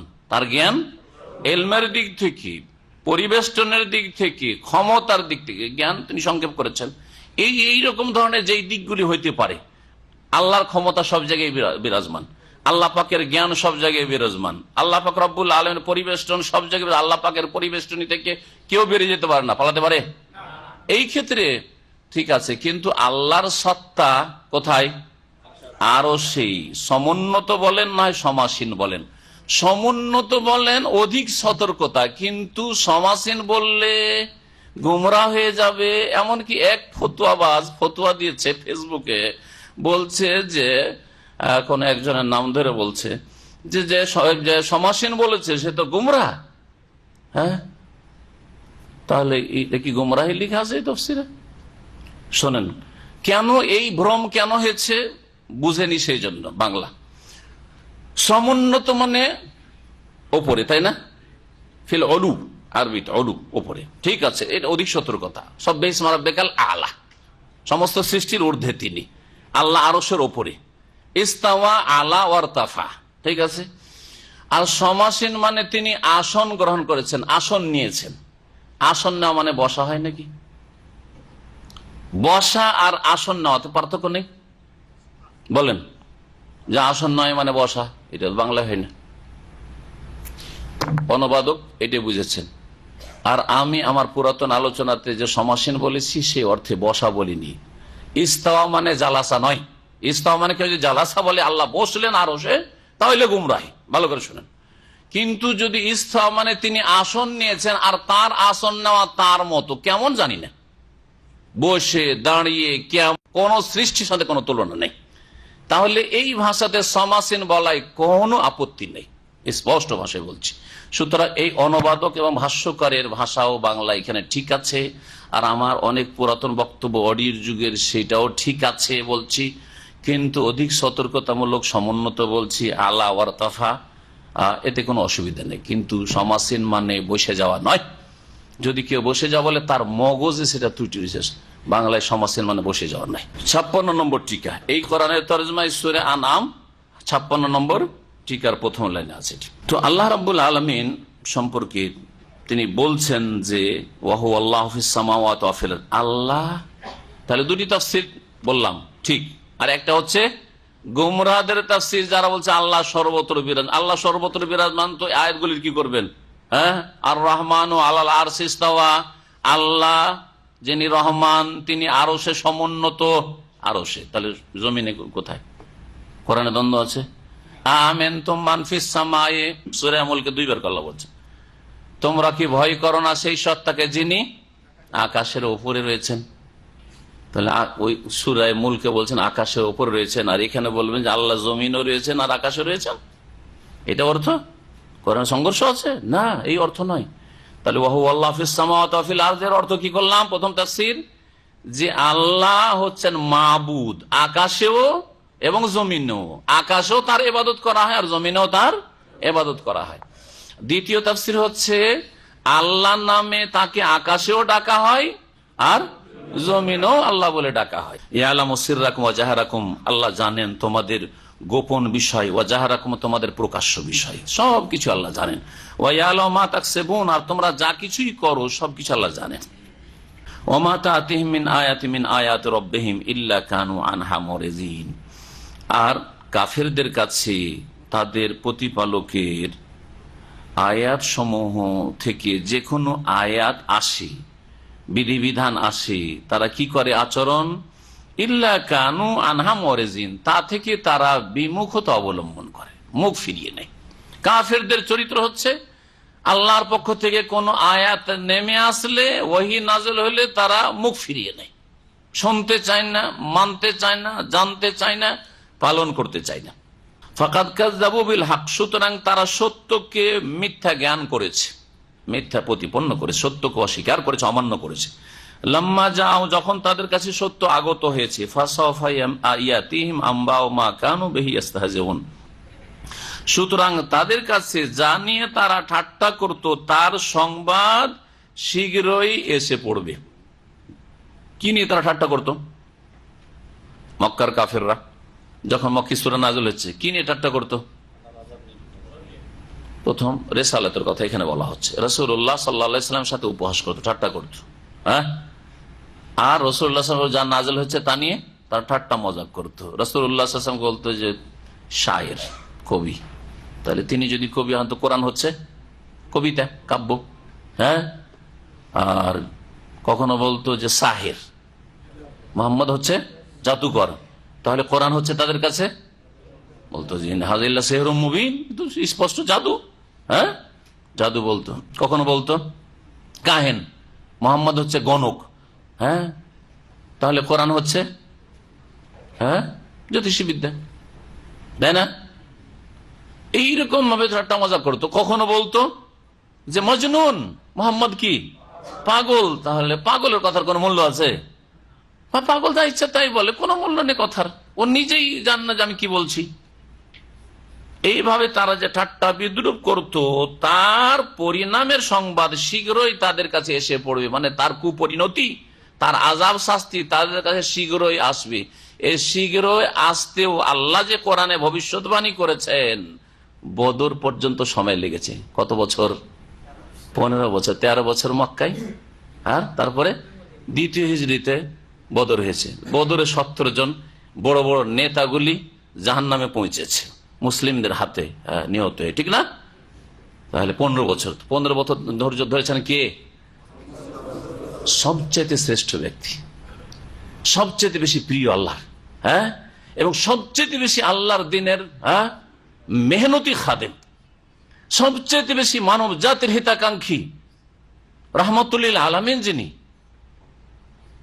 আল্লাহর সবচেয়ে বড় হক আদায়কারী, আল্লাহ সবচেয়ে বড় হক আদায়কারী এবং মানুষের ক্ষেত্রে সবচেয়ে বেশি দরদি, করুণা, দয়াশীল, রাহমাতুল আলামিন যাকে আল্লাহ কোরআনে বলেছেন, তিনি ধৈর্য ধারণ করেছেন কত বছর? 15 বছর। তারপরে মাত্র 70 জন দুশ্মন, হ্যাঁ, ঠান্ডা হয়েছে। তারপরে আরো কয় বছর লেগেছে? 6 বছর। তারপরে মক্কা বিজয় হয়েছে পুরোপুরি। যেই মক্কা থেকে বিতাড়িত করেছিল কাফেররা, সেই মক্কাতে লাঞ্ছিত অপদস্থ হয়েছে, বিতাড়িত হয়েছে কাফেররা। আরো 6 বছর পরে টোটাল কত? 8 আর 13 কত? প্রায় 21 বছর। হ্যাঁ, 21 বছর এতদিন ধৈর্য ধরতে হয়েছে। তাহলে আপনি যখন দিনের দাওয়াতের কাজ আপনার গ্রামে, আপনার দেশে, আপনার এলাকায়, আপনার আত্মীয় স্বজন, বাপ মা, ভাই বেরাদের মাঝে করবেন, কতদিন ধৈর্য ধরা দরকার? রসুলের মতো ইখলাস থাকলেও আছে কি? তারপরে কমপক্ষে এতটা ধরে রাখেন যে আমি এতদিন ধৈর্য ধরবো, 15 বছর ধৈর্য ধরার পরে কিছু রেজাল্ট দেখতে পাবো, আর তারপরে 20-21 বছর যখন মেহনত করব তখন আরো কিছু রেজাল্ট দেখতে পাবো। হ্যাঁ, আর অনেক নবী রসুল আছেন, তারা দাওয়াতের কাজ করে গিয়ে একজনকে হেদায়েত করতে পারেন, এইরকম হয়েছে। তারা আপনার আমার চাইতে অনেক অনেক শ্রেষ্ঠ। তো যদি আপনার দাওয়াতে কেউ সাড়া নাও দেয়, কোরআন সুন্নাহর দাওয়াতে, তৌহিদের দাওয়াতে, সহিহ আকীদার দাওয়াতে, ইসলামের দাওয়াতে, তারপরেও আপনি পিছপা হবেন না, হিম্মত হারিয়ে দেবেন না। আপনি আপনার ডিউটি করে যান, আল্লাহর কাজ আল্লাহ করবেন। আল্লাহ রাব্বুল আলামিন তারপরে বলছেন, আলাম ইয়ারাউ কাম আহলাকনা মিন ক্বাবলিহিম মিন কারন, তারা কি দেখে না বা দেখেনি যে তাদের পূর্বে কত জাতিকে আমি ধ্বংস করেছি। সেই জাতিগুলি কোনো দুর্বল জাতি ছিল না। মাক্কান্নাহুম ফিল আরদ, তাদেরকে পৃথিবীতে আমি শক্তিশালী করেছিলাম এমন ভাবে, মালাম নুমাক্কিন লাকুম, যে হে মক্কার কাফের মুশরিক কুরাইশরা, আরব কাফেররা, তোমাদেরকে এত শক্তিশালী করিনি। যত শক্তিশালী ধনের দিক থেকে, জনবলের দিক থেকে, আর গায়ের শক্তির দিক থেকে, আর বিদ্যা বুদ্ধির দিক থেকে, সব দিক থেকে এত শক্তিশালী ওই সব জাতি করেছিলাম যে মক্কার কুরাইশরা, আরবরা 1400 বছর এত শক্তিশালী ছিল না, আল্লাহ বলছে। তাদেরকে আমি এমন করে ধ্বংস করে ঠান্ডা করে দিয়েছি, নিশ্চিন্ন হয়ে গেছে আদ সম্প্রদায়। আল্লাহ মিসলুহা ফিল বিলাদ, তাদের মতো শক্তিশালী জাতি পৃথিবীতে আর কখনো সৃষ্টি হয়নি।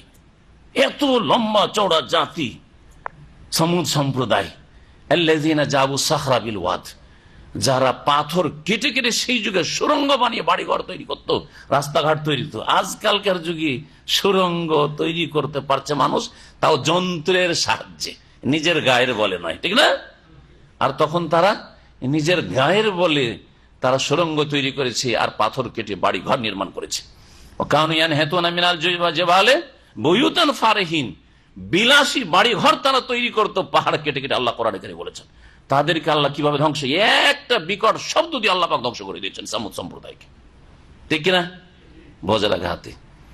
তাহলে হে মক্কার লোকেরা, হে বিশ্বের কাফের অবাধ্যরা, হে বিশ্বের মুশরিকরা, হে আল্লাহ দ্রোহীরা, হে নাস্তিকরা, এখনো চিন্তা করো, কোরআন থেকে উপদেশ গ্রহণ করো। আল্লাহ পাক বলছেন যে তারা কি একটু চিন্তা করে দেখে না? ওয়ারসালনাস সামা আলাইহিম মিদরারা, এবং তাদের ওপর আমি মুষলধারে বৃষ্টি বর্ষণ করেছি, বৃষ্টি দিয়েছি, বৃষ্টির নিয়ামত দিয়েছি তাদেরকে। আগের জাতি, মক্কায় তো কোনো পানির ব্যবস্থা ছিল না, আর আদ সামুদকে আল্লাহ পাক কি দিয়েছেন? মুষলধারে বৃষ্টি দিয়েছেন। আর তখন আরব দেশ সবুজ ছিল। একটি হাদিসে রয়েছে যে আরব দেশ এ মরুভূমি ছিল না প্রাচীন যুগে, কি ছিল? মরুজান ওয়ানহারা, সবুজ ছিল এবং নহর ঝর্ণা ধারা প্রবাহিত ছিল, নদী নালা ছিল। কোথায় নিশ্চিন্ন হয়ে গেছে আল্লাহ পাকের আযাবে, আল্লাহ পাকের ইচ্ছাই, যুগের আবর্তন বিবর্তনে আল্লাহ পাক এইভাবে করেছেন যে আজকে ডিজার্ট মরুভূমি, কিছুই নেই, পানি নেই কোথাও। রাস্তাঘাটে পেট্রোল না থাকলে পিপাসায় এখনো মরে যেতে হবে। মুষলধারে বৃষ্টি হইতো তখন, এখন গোটা বছরে বৃষ্টি হয় না। আর বৃষ্টি আরব দেশ হলে কি যে খুশি, আরবিদের দৃশ্য দেখে বাচ্চাদের। এবং নহর সমূহ, নদী নালা তাদের নিম্ন দেশ দিয়ে প্রবাহিত করেছিলাম আমি। তাহলে আরব দেশে আদ সম্প্রদায়ের যুগে, সামুদ সম্প্রদায়ের যুগে নহর সমূহ প্রবাহিত ছিল প্রাচীন যুগে। এইরকম বহু জাতিকে, এই দুটো জাতির কথা যেহেতু কোরআনে উল্লেখ করা হয়েছে, সেই জন্য প্রাচীন যুগের সবচেয়ে পুরাতন এই জাতিগুলি তাদের কথা উল্লেখ করলাম। কিন্তু এইরকম বহু জাতি হতে পারে যাদের অবাধ্যতার কারণ, নাফরমানির কারণে আল্লাহ এই সব নিয়ামত দিয়েছিলেন যখন আল্লাহ পাক পরীক্ষা করতে চেয়েছেন, আর তারপর অবাধ্যতার কারণে তাদেরকে আল্লাহ পাক নিশ্চিন্ন করে ধ্বংস করে দিয়েছেন। এদেরকে এদের গুনার কারণে ধ্বংস করে দিয়েছিলাম। ফাআহলাকনাহুম বিযুনুবি, তাদের পাপ সমূহের কারণে তাদেরকে বিনাশ করে দিয়েছিলাম। ওয়া আনশানা মিন বাদিহিম কারনান আখারিন, আর তাদের পরে আমি সৃষ্টি করেছিলাম অন্য বংশধরকে বা অন্য জাতিকে। বহু জাতিকে আল্লাহ ধ্বংস করেছেন, তাদের স্থলাভিষিক্ত করেছেন অন্য অন্য জাতিকে। ওই জায়গায় এসে আবাদ হয়েছে, বসবাস শুরু করেছে অন্য জাতি। ওয়ালাউ নাযালনা আলাইকা কিতাবান ফি কিরতাস ফালামাসুহু বিআইদিহিম লাকাল আল্লাযীনা কাফারু ইন হাযা ইল্লা সিহরুম মুবিন। এখানে কোরআনে কারীম সম্পর্কে আল্লাহ পাক বলছেন। বললাম যে এই সূরার শুরুতে কোরআনে কারীম সম্পর্কে, রিসালাত সম্পর্কে বলা হয়েছে। কোরআনে কারীম যখন নাজিল হইল তখন মক্কার মুশরিকরা কোরআনের সাথে কি আচরণ করলো? অস্বীকার, তাই না? অস্বীকার, গায়ের জোরে অস্বীকার। অনেকের বিশ্বাস ছিল যে কথা ভালো এবং কথা মিথ্যা নয়, যুক্তিসঙ্গত কথা, এগুলি মানুষের কথা না। কারণ তারা কাব্য রচনায় বড় পণ্ডিত ছিল আরবরা সেই যুগে, বুঝতো যেগুলো মানুষের কথা না। মোহাম্মদ নিরক্ষর মানুষ, অম্মি মানুষ, আলিফ বা তাসা কিছুই জানেন না, আর তিনি শোনাচ্ছেন, তার মানে এগুলি তার কথা নয়। আপোষে যখন বিশেষ নেতাদের মাঝে যখন গল্প হইতো, কথা ঠিক বলছে, কথা ঠিক বলছে, তাহলে মানো না কেন? না, মানা যাবে না। আমাদের নেতৃত্ব চলে যাবে, আমাদের দাপট চলে যাবে, এই ইয়াতিমের গোলামি করবো নাকি? জি, অধিকাংশ লোক অহংকারে ধ্বংস হয়েছে। আজকে মাদ্রাসা পড়ুয়া শিরক বিদআত যারা করে আর শিরক বিদআতের আকীদা রাখে, এদের দশাটা ঠিক ওই রকমই। সবচেয়ে বড় দাওয়াতি কাজে এরাই বাধা সৃষ্টি করে। জি, কারণ অহংকার, মান সম্মান নিয়ে টানাটানি। সেই আকীদার কথা স্পষ্ট হইলেও বলবে না। হ্যাঁ, ভিতরে ভিতরে বলছে কথা ভালো, এরা আলেম ভালো, কিন্তু না, মানা যাবে না এদের কথা। জি, দলিল সহ কথা বলে, হ্যাঁ এদের তাফসীর ভালো, তারপর মানা যাবে না। এইরকম বেশ কিছু ঘটনা রয়েছে। দিনে তারা, মক্কার মুশরিকরা নেতারা দিনে জনগণকে নিষেধ করত, খবরদার মুহাম্মাদের কাছে যাবি না, আর মুহাম্মাদের যদি কে কোরআন শুনেছি খবর আছে। ভয়ে জনগণ শুনতো না। আর রাতের অন্ধকারে নবী করিম সাল্লাল্লাহু আলাইহি ওয়াসাল্লাম যখন বাড়িতে কোরআন পড়তেন, দারুল আরকামে, তখন লুকিয়ে লুকিয়ে এসে শুনত, লুকিয়ে লুকিয়ে শুনত। ওই যে বলো তো, পরামর্শ করছে যে কথাগুলো কেমন, বলছে খুব ভালো, এসব রিওয়ায়াত রয়েছে, হাদিস রয়েছে যে এইরকম তাদের মন্তব্য ছিল, কিন্তু না, মানা যাবে না, মানা যাবে না। আল্লাহ পাক বলছেন যে এরা যে চ্যালেঞ্জ করে, তুমি যে কোনো মুজিজা এনে দাও, মানবে না। আসলে যারা মানবে না, মানবে না, মুজিজা আসলেও মানবে না। ওয়ালাউ নাযালনা আলাইকা কিতাবান ফি কিরতাস, আল্লাহ পাক বলছে, হে নবী, তোমার প্রতি যদি এই কিতাব নাজিল করি, ফি কিরতাসিন, কাগজে লিখিত ভাবে। কোরআনে কারীম নাজিল হইতো লিখিত, কিভাবে নাজিল হইতো? নবী সাল্লাল্লাহু আলাইহি ওয়াসাল্লামের কাছে যখন ওহী নাজিল হইতো কোরআনে কারীমে, তখন কিভাবে নাজিল হইতো? পেপারে আসতো কি? কোন গাছের বাকলে, সে গাছের বাকলে লিখা হইতো, অথবা চামড়ায় লিখা হইতো, অথবা পাথরে লিখা হইতো। ওই যুগটা ওইরকম ছিল। তারপর প্রথম কাগজ তৈরি হয় ওমাই আমলে হয়নি, আব্বাসী আমলে প্রথম কাগজ তৈরি হয়েছে বাগদাদ থেকে। আর এই ক্ষেত্রে মুসলিমরা অগ্রগামী ছিল, কারণ ইসলাম সবচেয়ে শক্তিশালী দিন ছিল এবং মুসলিমরা সবচেয়ে বেশি শক্তিশালী ছিল, ইসলামী খেলাফত সবচেয়ে বিশ্বে শক্তিশালী ছিল। প্রথম কাগজ তৈরি হয়েছে আব্বাসী খেলাফত আমলে, তার আগে লিখা হইতো। তো নবী করিম সাল্লাল্লাহু আলাইহি ওয়াসাল্লাম যখন নাজেল হইতো, কিসে নাজেল হইতো? কিসে নাজেল হইতো? লিখিত ভাবে না শুনিয়ে দেওয়া হইতো? পড়িয়ে দেওয়া হইতো। কাকে? নবী সাল্লাল্লাহু আলাইহি ওয়াসাল্লামকে পড়িয়ে দেওয়া হইতো, শুনিয়ে দেওয়া হইতো। আর নবী সাল্লাল্লাহু আলাইহি ওয়াসাল্লাম শোনার পরে সাথে সাথে আয়ত্ত করে নিতেন। একবার ভালো করে শুনলেই তিনি আয়ত্ত করে নিতেন, বারবার পড়ে মুখস্থ করতে হইতো না, বারবার জিবরাইল আলাইহিস সালাম রিপিট করতেন না। কেউ যদি বারবার ভুল কথা, কোনো দলিল প্রমাণ নেই। আল্লাহ কোরআনে এই জন্য বলেছেন যে লা তুহাররিক বিহি লিসানাকা লিতাআজালা বিহি ইন্না আলাইনা জামআহু ওয়া কুরআনা ফাইযা ক্বারানাহু ফাত্তাবি কুরআনা। হে নবী, নবী সাল্লাল্লাহু আলাইহি ওয়াসাল্লামের উপর যখন প্রথম আয়াত সূরা নাযিল হইতো, যেমনই বলতে লাগতেন, পড়তে লাগতেন জিবরাইল আলাইহিস সালাম, তেমন তাড়াতাড়ি তিনিও পড়তে লাগতেন আয়াত শেষ হওয়ার আগে। যেমন ছোট ছোট বাচ্চাদেরকে আমরা দোয়া শিখাই, সাথে সাথে বলতে লাগে। আপনার আয়াতটা বা দোয়াটা পুরা করতে দেন, একটা বাক্য সাথে সাথে পড়তে লাগে, তাই না? বা একটা একটা করে অক্ষর বলো, আল্লাহুম্মা সাল্লি আলা, এরকম করে না, ওই রকম না, সাথে সাথে বলতে নিষেধ করলেন আল্লাহ পাক। তাড়াহুড়া করিও না তুমি হে নবী, লিতাআজালা বিহি, যে তাড়াতাড়ি তুমি আয়ত্ত করবে। লা তুহাররিক বিহি লিসানাকা লিতাআজালা, ইন্না আলাইনা জামআহু ওয়া কুরআনা, আমার দায়িত্ব হচ্ছে কোরআনকে একত্রিত করা এবং পড়িয়ে দেওয়া। তারপরে আল্লাহ কি বলছেন? সুম্মা ইন্না আলাইনা, এমনকি তার ব্যাখ্যা বিশ্লেষণ করে দাও আমার দায়িত্ব। আর এক আয়াত এই বিষয়টি বলেছেন। তো নবী করিম সাল্লাল্লাহু আলাইহি ওয়াসাল্লাম ফাইযা ক্বারানাহু ফাত্তাবি কুরআনা, যখন আমি পড়িয়ে দেব, মানে আমার ফেরেশতা জিবরাইল পড়িয়ে দেবে, তখন এই পড়ার তুমি অনুসরণ করিও, ফলো করিও, মানে পুরোটাকে তুমি শোনো, পুরোটাকে শুনে তুমি আয়ত্ত করো। আর যেমনই বলতে লেগেছেন জিবরাইল আলাইহিস সালাম, তেমনই তুমি বলতে লাগবে না, এটা করিও না। তা নবী করিম সাল্লাল্লাহু আলাইহি ওয়াসাল্লামকে একবার সুন্দর করে শুনিয়ে দিতেন জিবরাইল আলাইহিস সালাম, আর তিনি আয়ত্ত করে নিতেন।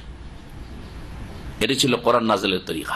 আল্লাহ পাক বলছেন, আমি ওইভাবে নাযিল করাই, ওরা তো দেখতে পায় না, মক্কার মুশরিকরা দেখতে পাচ্ছে কি, যে কখন কোরআন নাযিল হইলো আর না হইলো দেখতে পাই না। কখনো জিবরাইল আলাইহিস সালাম মানুষের রূপ ধরে আসতেন, কখনো রূপ ধরে আসতেন না, অধিকাংশ সময় তিনি রূপ ধরে আসতেন না। একটি আওয়াজ হইতো, ঝনকার আওয়াজ, আর বিভিন্ন রকম স্বপ্নেও কখনো ওহী হইতো নবী করিম সাল্লাল্লাহু আলাইহি সাল্লামকে। তো আল্লাহ পাক বলছেন যে এইভাবে ওহী নাযিল করাই যদি তারা সন্দিহান হয়, বিশ্বাস না করে, আমি যদি লিখিত ভাবেও নামিয়ে দিই কোরআন, তবু বিশ্বাস করবে না। ওয়ালাউ নাযালনা আলাইকা কিতাবান ফি কিরতাস, হে নবী, তোমার প্রতি যদি আমি কিতাব আল কোরআন নাযিল করি, ফি কিরতাসিন, কাগজে লিখিত অবস্থায়। কিরতাসুন মানে কাগজ। আজকাল সৌদি আরবেও স্টেশনারি যেগুলো, স্টেশনারি দোকান, ওগুলোকে কি লেখা থাকে? কিরতাসিয়া লেখা থাকে, কিরতাসিয়া, স্টেশনারি দোকান। ফালামাসুহু বিআইদিহিম, আর তারপরে সেটাকে তারা নিজ হাতে যদি স্পর্শ করে, দেখে, ছুঁয়ে দেখে, যেমন আমার কোরআন ছুঁয়ে দেখছে, এরকম যদি ছুঁয়ে স্পর্শ করেও দেখে, লাকাল আল্লাযীনা কাফারু, তারপরেও কাফেররা বলবে, ইন হাযা ইল্লা সিহরুম মুবিন, এটি হচ্ছে সুস্পষ্ট জাদু, সুস্পষ্ট জাদু ছাড়া আর কিছু নয়। তারপরেও জাদু বলবে, তাহলে এদেরকে কি করে বিশ্বাস করানো যাবে? যারা বিশ্বাস করবে না, করবে না, যারা হেদায়েত হবে না, হবে না, বদনসিব। ওয়াকালু, আর মক্কার মুশরিক কাফেররা বলে, লাউলা উনজিলা আলাইহি মালাক, আচ্ছা মুহাম্মদ যদি রাসূলই হইলেন আর তার কাছে কোরআন নাযিল হচ্ছে, তো তার সাথে একটা ফেরেশতা কেন নেমে আসে না? ফেরেশতা মালাইকা নেমে আসবে, আসার পরে বলবে, আমাদেরকে বলবে যে দেখো এ হচ্ছে আল্লাহ রসুল, আমি হচ্ছি ফেরেশতা, আমি সার্টিফাই করছি, আমাদেরকে বলুক তো বিশ্বাস করব। এই ধরনের চ্যালেঞ্জ করতো তারা। বললাহ আলাইহি মালাক, নবীর ওপর যখন ওহী হয় তখন এক ফেরেশতা কেন নেমে আসে না ফেরেশতা রূপে? উদ্দেশ্য তাদের ফেরেশতা রূপে নেমে আসে না। ওয়ালাউ আনজালনা মালাকান, আল্লাহ বলছেন আমি যদি ফেরেশতাকে ফেরেশতা রূপে নামিয়ে দিই, যে আসল রূপ রয়েছে, লাকুযিয়াল আমরু সুম্মা লা ইউনজারুন, তাহলে চূড়ান্ত ফয়সালা হয়ে যাবে, আর তারপরে তাদেরকে কোনো অবকাশ দেওয়া হবে না। অর্থাৎ ফেরেশতা নেমে আসবে, নেমে আসার পরে কোরআন নাযিল হবে আর সার্টিফাই করবে যে এই কোরআন আমি ফেরেশতা বলছি, আর তারপরে যদি না মানে আর মানবে না, যারা মানবে না তারা মানবে না, তখন আর কোনো কল্যাণ নেই, সাথে সাথেই এই মক্কাকে ধ্বংস করে দাও, মক্কাবাসীকে ধ্বংস করে দাও। এটাই চাও? আর মানুষের স্বভাব এটা, যে মানবে না ওকে যা কিছু দেন আপনি, আর যেইভাবে বলেন না কেন মানতে চাইবে না। সুতরাং তোমাদের পরিণামটা তো ধ্বংস ছাড়া আর কিছু থাকবে না। তারপরে আল্লাহ রাব্বুল আরো বলছেন এই মর্মে, ওয়ালাউ জাআলনাহু মালাকান, আচ্ছা ধরো আমি মালাক ফেরেশতাকে নামিয়ে দিলাম, ওহী নাযিল হচ্ছে তার সাথে সাথে ফেরেশতাকে নামিয়ে দিলাম, তাহলে সামনে দুটো অপশন আছে। একটা হচ্ছে ফেরেশতাকে ফেরেশতার রূপে অথবা মানুষের রূপে। যদি ফেরেশতার রূপে আল্লাহ পাঠান তাহলে ফেরেশতাকে দেখে, মালাইকাকে দেখে মানুষ বরদাস্ত করতে পারবে না, ভয়ে ভীত হয়ে মরে যাবে, ভয় ভীত হয়ে বাঁচতে পারবে না, থরথর করে কেঁপে হার্ট অ্যাটাক করে মারা যাবে। ফেরেশতা যদি এক্ষুনি নামে কোনো মানুষ বরদাস্ত করতে পারবে না, আসল রূপ ধরে যদি আসে ভয়ঙ্কর হবে আপনার জন্য। সুতরাং সে কোনো কথা বলবে আর সেটা মনোযোগ সহকারে শুনবে আর গ্রহণ করবে, এটার ক্ষমতা নেই, বাঁচতে পারবে না। আর যদি তোমরা যাতে করে স্থির থাকো, শান্ত থাকো, সেই জন্য ফেরেশতাকে যদি মানুষের রূপে আল্লাহ নামিয়ে দেন, তাহলে আরেক ঝামেলা। কি ঝামেলা? বলছে মোহাম্মদ মানুষেও মানুষ, কেন মানবো? ঠিক না? হ্যাঁ, মানুষ মোহাম্মদের সঙ্গী, ওর পার্টনার, ওর সমর্থক, হ্যাঁ, মুসা আর হারুনের মতো করে দিত, মানবো না, ঠিক না? তাহলে তো কাজ হবে না। সুতরাং ওই সব চ্যালেঞ্জ ফ্যালেঞ্জ উদ্দেশ্য তোমাদের সৎ না, অসৎ উদ্দেশ্য তোমাদের। ওয়ালাউ জাআলনাহু মালাকান, আমি যদি তাকে ফেরেশতা বানিয়ে দিই, লা জাআলনাহু রাজুলান, তাহলে তাকে কি করব? একজন মানুষের রূপ দিয়ে পাঠাবো, মানুষের রূপে পাঠাবো। ওয়ালা লাবাসনা আলাইহিম মা ইয়ালবিসুন, কারণ মানুষের রূপ ছাড়া তোমাদের কাছে পাঠানো যাবে না, বাঁচতে পারবে না। মানুষের রূপে যখন পাঠাবো তখন লা লাবাসনা আলাইহিম, তাদের ওপর গোলক ধাঁধা হয়ে যাবে, সেটা মায়াল বেসন, যাতে তারা আরো ধাঁধাই পড়ে যাবে, মানে অস্পষ্ট হয়ে যাবে। লাবাস না, এখানে লাবাসা এলবেসো, আরবি গ্রামারে যারা বেজরেবো, যারা গ্রামার বুঝেন সার্ফ, এর মানে হয় একাকার হয়ে যাওয়া, অস্পষ্ট হয়ে যাওয়া। দুজন মানুষ বসে আছেন, আপনারা একজন যে ঝিমাচ্ছেন, ঠিক না? ঝিমাচ্ছেন তার মানুষ, ঠিক না? নিশ্চিত মানুষ, কেন ফেরেশতা ঝিমাবে না। কিন্তু এই লোকটা ফেরেশতা না কি কেমনে বুঝবো? তো মানুষের রূপে তো আছে, ঠিক না? তাহলে মোহাম্মদ সাল্লাল্লাহু আলাইহি ওয়াসাল্লামের সাথে যদি ফেরেশতা মানুষের রূপে পাঠান, তাহলে কি করে বোঝা যায় যে মোহাম্মদ সাল্লাল্লাহু আলাইহি ওয়াসাল্লামের সাথে যেটা সাপোর্ট করছে, বলছে দেখো এই মক্কার লোকেরা শোনো, আমি ফেরেশতা বলছি, আমি মিকাইল বলছি, আমি ইসরাফিল বলছি, আমি জিবরাইল বলছি, এ হচ্ছে মোহাম্মদ রসুল আর এ হচ্ছে কোরআন। তো কি করে বুঝবে যে এটা মানুষ না ফেরেশতা? বোঝা যাবে? ওয়ালা লাবাস না, ধাঁধাই পড়ে যাবে, কি মানুষ না ফেরেশতা, আমি কি করে বুঝবো? জি, লাবসুন মাসদার, লাবাসা এলবেস মানে হচ্ছে অস্পষ্ট হয়ে যাওয়া, ইখতিলাত, একাকার হয়ে যা, বুঝা না বুঝা যাওয়া। আর লাবেসা এলবাসু সামে আসমাও থেকে লিবসুন বা লুবসুন মানে হচ্ছে পরিধান করা। এখান থেকে লেবাস, পোশাককে কি বলা হয়? লেবাস বলা হয়। পোশাক দেখেন কি শুধু আরবি ভাষা, কত সুন্দর ভাষা, একটাই শব্দ, শুধু লাবাসার জায়গায় লাবেসা করে দেন, কাপড় পরিধান করা। আনা লাবেস তো সব কাপড় পরেছি, আর লাবাস্ত ভুল, লাবাস্ত মানে হচ্ছে আমি একাকার করে দিয়েছি, হ্যাঁ, ধাঁধাই ফেলে দিয়েছি, জি, অস্পষ্ট করে দিয়েছি। আল্লাযীনা আমানু ওয়া লাম ইয়ালবিসু, কি আছে? ঈমান, হয় যে লাবাসা ইয়ালবিসু, এখানে আছে লাবাস, যারা বেদরুব থেকে যারা ঈমান নিয়ে আসবে আর তাদের ঈমানের সাথে জুলমকে একাকার করে দিবে না, ওখানে ওয়া লাম ইয়ালবিসু ঈমানাও বিজুলম, হ্যাঁ, ঈমানের সাথে জুলমকে মিশিয়ে দেবে না, একাকার করার অর্থ এখানে রয়েছে। উলাইকা লাহুমুল আমন, তাদের জন্য নিরাপত্তা রয়েছে সার্বিক, আর তারাই হচ্ছে হেদায়েত প্রাপ্ত। ওয়ালাকাদ উস্তুহজিয়া বিরাসূলিন মিন ক্বাবলিক, হে নবী তোমার পূর্বে বহু রসুলের সাথে ঠাট্টা উপহাস করা হয়েছে। নবী সাল্লাল্লাহু আলাইহি ওয়াসাল্লামকে এই আয়াতে সান্ত্বনা দেওয়া হচ্ছে, হে নবী তোমার সাথে শুধু এই খারাপ আচরণ না, তোমাকে হেয় করা হচ্ছে, তোমার সাথে ঠাট্টা মজাক করা হচ্ছে না। তোমার আগে যত নবী রসুল আছে, নূহ আলাইহিস সালামের সাথে কি ঠাট্টা মজাক, হে নবী, হে নো তুমি নাকি নবী, আর তুমি এই কাজ ছুতারের কাজ গান করতে লাগলে, ঠাট্টা মজাক। তারপরে আমাদের এখানে পানি নেই, কিছু নাই, শুকনো জায়গায় তুমি কি মরুমিতে বালির ওপর তুমি জাহাজ নৌকা চালাবে নাকি? ঠাট্টা মজাকের শেষ নেই, মজাকের শেষ নেই।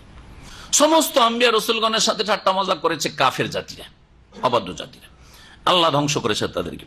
আল্লাহ পাক বলছেন যে হে নবী তোমার পূর্বে যত রসুলগণ এসেছে তাদের সাথে ঠাট্টা উপহাস করা হয়েছে। ফাহাকা বিল্লাযিনা সাখিরু মিনহুম, তাদের মধ্য থেকে যারা ঠাট্টা উপহাস করেছিল তাদেরকে ঘিরে ফেলেছিল মা কানু বিহি ইস্তাহজিউন, যা নিয়ে তারা ঠাট্টা করত তার কুপরিণাম, যা নিয়ে তারা ঠাট্টা উপহাস করত তার কুপরিণাম। কুপরিণাম মানে আযাব, ঠাট্টার যে পরিণাম হয় আল্লাহর আযাব, তাদেরকে ঘিরে ফেলেছে। কুল হে নবী বলো, ওরা যদি বিশ্বাস না করে যে না অন্য কোন জাতিকে রসুলের নাফরমানির কারণে ধ্বংস করা হয়নি, তো একটু পৃথিবী ঘুরে দেখো, যাও তাদেরকে সাম দেশের দিকে চলে যেতে বলো, হ্যাঁ চলে যেতে বলো, ওই সামুদের এলাকার দিকে, তাবুকের দিকে চলে যেতে বলো, আলোলায় চলে যেতে বলো, সেই ওমান আর ইয়ামানের এলাকায় আদ সম্প্রদায়ের জাতি, হ্যাঁ লূত আলাইহিস সালামের জাতিকে মৃত সাগর যে সদ্দমে ধ্বংস করা হয়েছে ওইসব এলাকা দেখতে বলো। এসব এলাকায় নবী রসুল আসির আর ওই অবাধ্য নাফরমানদেরকে ধ্বংস করা হয়নি। এসব ঘটনা কি অস্বীকার করতে পারবে? কোন নাস্তিকও অস্বীকার করতে পারবে না, তখনও পারেনি, এখনো পারবে না। তাহলে বোঝা গেল যে আল্লাহ হচ্ছেন হক, আল্লাহ রসুল হচ্ছেন হক, আল্লাহ পাকের কিতাব হচ্ছে কোরআনে কারীম হক, সত্য। জি, আর যারা মানে না তারা অহংকার প্রদর্শন করে। আল্লাহ পাক বলছেন হে নবী তাদেরকে বলো সিরু ফিল আরদ, তোমরা পৃথিবীতে একটু বিচরণ করো, ভ্রমণ করো, দেখো ভ্রমণ করে। সম্মান জরু, অতঃপর তোমরা চিন্তা করে দেখো, কাইফা কানা আকিবাতুল মুকাজ্জিবিন, অমান্যকারীদের, মিথ্যা প্রতিপন্নকারীদের পরিণাম কি হয়েছিল, তাদেরকে কিভাবে ধ্বংস করা হয়েছে। তাহলে পৃথিবী ভ্রমণ করা যেতে পারে যদি সৎ উদ্দেশ্য থাকে। সৎ উদ্দেশ্য কি? সৎ উদ্দেশ্য হচ্ছে যে আল্লাহর জমিনে যেসব নিদর্শনাবলী রয়েছে সেগুলি দেখে আল্লাহকে চেনা, আল্লাহর দিন সম্পর্কে জ্ঞান অর্জন করা, হ্যাঁ আল্লাহর প্রতি ঈমানকে আরো শক্তিশালী মজবুত করা, এগুলি উদ্দেশ্য। সুতরাং আল্লাহর জমিনে যেসব জাতির উত্থান পতন হয়েছে সেগুলি দেখে আপনি অনেক কিছু শিখতে পারবেন। মোগলদের ভারতে যেসব পরিত্যক্ত জিনিসগুলি রয়েছে, হ্যাঁ তাদের কারনামা যেগুলি রয়েছে, লাল কেল্লা আর তাজমহল আর এইরকম তাদের রাজধানী আর তাদের মসজিদ, জামা মসজিদ আর এইরকম বহু কিছু রয়েছে। হ্যাঁ মুসলিম শাসকদের, বাংলাদেশে না এরকম সোনার মসজিদ, রাজশাহী চাপাই সোনার মসজিদ এলাকা যদি গড়ে বাংলা আসামের রাজধানী ছিল, সেগুলি যদি ঘুরে দেখেন সুবহানাল্লাহ, আজকে থেকে 500 বছর 700 বছর আগে তারা কত যে মজবুত, তারা বিল্ডিং তৈরি করেছে, প্যালেস তৈরি করেছে, তো আপনি আশ্চর্য হবেন। আর তারা কত সুখী ছিল, কিন্তু আজকে তারা কোথায় চলে গেছে, গোলামের জীবন যাপন করছে। চিন্তা করুন তাহলে, ফানজুর কাইফা কানা আকিবাতুল মুকাজ্জিবিন, এমনিতে হয়েছে আল্লাহর নাফরমানি করা হয়েছে, আল্লাহর বিরুদ্ধাচরণ করা হয়েছে, আল্লাহর জমিনে আল্লাহ শক্তিশালী করলে শিরক করা হয়েছে, কবর মাজার পূজাকে ধর্ম মনে করা হয়েছে, যার ফলে আল্লাহ পাক 800 বছরের রাজত্বকে ছিনিয়ে নিয়ে ইংরেজ জালেমদেরকে চাপিয়ে দিয়েছেন ভারত উপমহাদেশ মুসলিমদের ওপর। আর তারপর অন্যরা এসেছে, তারাও অন্য ধরনের জুলম অত্যাচার চলছে, জুলমের অবসান ঘটেনি আর ঘটবে না যতক্ষণ পর্যন্ত আল্লাহর দ্বীনের দিকে ফিরে না আসবে, তাওহীদ সুন্নতের দিকে ফিরে না আসবে, কোরআনে কারীমের রাসূলের হাদিসের দিকে ফিরে না আসবে। ভালো করে শুনে রাখেন, এই গোলামি শেষ হয়নি আর হবে না। আল্লাহ রাব্বুল আলামিন তারপরে বলছেন কুল্লুমান মাফিস সামাওয়াতি ওয়াল আরদ, হে নবী তাদেরকে বলো যে আকাশ সমূহ এবং জমিনে যা কিছু আছে তা কার, মানে এগুলির মালিক কে? কুল লিল্লাহ, এগুলি আল্লাহর, এসব কিছুর মালিক আল্লাহ। দেখেন আমরা যে নিজের মালিকানা জমি জায়গা এইসবের মালিক ছেড়ে ছেড়ে চলে যাচ্ছে, যাচ্ছে না যাচ্ছে না? রাজারা রাজত্ব ছেড়ে দিয়ে চলে যাচ্ছে, হ্যাঁ যাদের কাছে ধন আছে ধন ছেড়ে চলে যাচ্ছে, তাদের ব্যবসা বাণিজ্য আছে ছেড়ে চলে যাচ্ছে, খালি হাতে চলে যাচ্ছে। সারা পৃথিবীর মানুষ এভাবে ধীরে ধীরে ধীরে যেতেই থাকবে, আর যাওয়ার পরে শেষখানে জমিন থেকে যাবে, আল্লাহ থাকবেন শুধু। তো মালিক কে? আল্লাহ। তখন স্পষ্ট উঠবে যে আসল মালিকটা কি। মতের সময় বোঝা যাচ্ছে যে কেউ মালিক নারী, এত ধন সম্পদের মালিক, সব ছেড়ে খালি হাতে চলে গেল। এইরকম তার ছেলেরাও যাবে, 25-50 বছর পর তার ছেলেরা যেতে যেতে যেতে পৃথিবী শেষ হয়ে যাবে। হ্যাঁ, ইন্নাল আরদা লিল্লাহি ইউরিসুহা মান ইয়াশা, জমিনের মালিক একমাত্র আল্লাহ রাব্বুল আলামিন। তারপরে বলছেন যে কুল্লিল্লাহ, আল্লাহ কাতাবা আলা নাফসিহির রাহমা, আল্লাহ রাব্বুল আলামিন তার ওপর রহমত, করুণা, দয়াকে অবধারিত করে নিয়েছেন। তিনি অনুগ্রহপূর্বক, এই নয় যে আল্লাহর উপর কেউ ফরজ করেছে, এখানে কাতাবা মানে আল্লাহ নিজের উপর অবধারিত করে নিয়েছেন, নিজের কর্তব্য হিসাবে তিনি গ্রহণ করেছেন যে আমি কি করব, দয়া করব। যে দয়াযোগ্য কে? যে মুমিন, যে মুসলিম আত্মসমর্পণকারী, যে ঈমান ভঙ্গ করেছে শিরক দ্বারা, যে ইসলাম ভঙ্গ করেছে ইসলাম পরিপন্থী বিষয় দ্বারা, তারা দয়াযোগ্য নয়। যারা ইসলামের গণ্ডিতে আসেনি তারা নয়, কাফের মুশরিক নয়, নাস্তিক নয়, আল্লাহর দুশ্মন না, আল্লাহর দোস্ত, কিন্তু দোস্তিতে অলস। আল্লাহকে ভালোবাসে, রসুলকে ভালোবাসে, কিন্তু এই পথে যারা অলস একটু, তাদের জন্য রহমত রয়েছে। আমার কথাটা বুঝছেন না? বুঝছেন না? এটা উদাহরণ দিয়ে বুঝায়।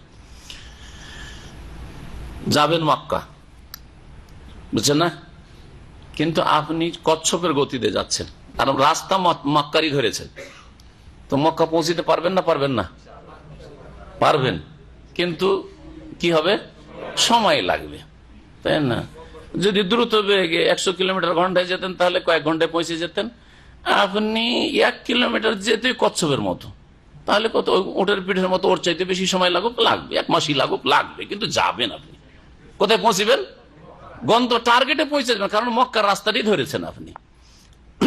কিন্তু রাস্তা ধরেছেন আপনি এইদিকে যে রাস্তাটা যাচ্ছে, আর খাবজি হয়ে হাফরুল বাতেন হয়ে যে রাস্তাটা যাচ্ছে, ওইটা কোন দিকে যাবে? ওই রাস্তা খাবজি দিয়ে ঢুকে গেলে কুয়েত, কিন্তু বাম দিকে একটু সরে যান তাহলে হাফরুল বাতেন, তাহলে ওইটা রাস্তা কোথায় যাবে? ইরাকের বর্ডার। তো ওটাও ছেড়ে দেন, মেন রোড দিয়ে চলে যান, তাহলে জর্ডনে গিয়ে ঢুকবে, ঠিক না? জর্ডন, সিরিয়া, ওই সব দেশের দিকে যাবে, ঠিক না? ওই দিকে যাবে। রাস্তা ধরেছেন আপনি জর্ডনের, রাস্তা ধরেছেন জর্ডনের, আর বলছেন যে যাব, দাবি কি? যাব কোথায়? মক্কা। আর গতি হচ্ছে আপনার 160 কিলোমিটার বেগে ঘন্টায়, গাড়ি ফুল স্পিড চালাচ্ছেন আপনি। 160, অনেকে 160-এ চালায়, না জায়েজ কাজ, কিন্তু 120-এর বেশি চালানো জায়েজ নয়। জি হ্যাঁ, এটা হচ্ছে আল্লাহর আনুগত্য করা, রাসূলের আনুগত্য করা, নেতার আনুগত্য করা। এটা আপনার জন্য দুনিয়া আখিরাতের সার্বিক কল্যাণ নিয়ে আসবে।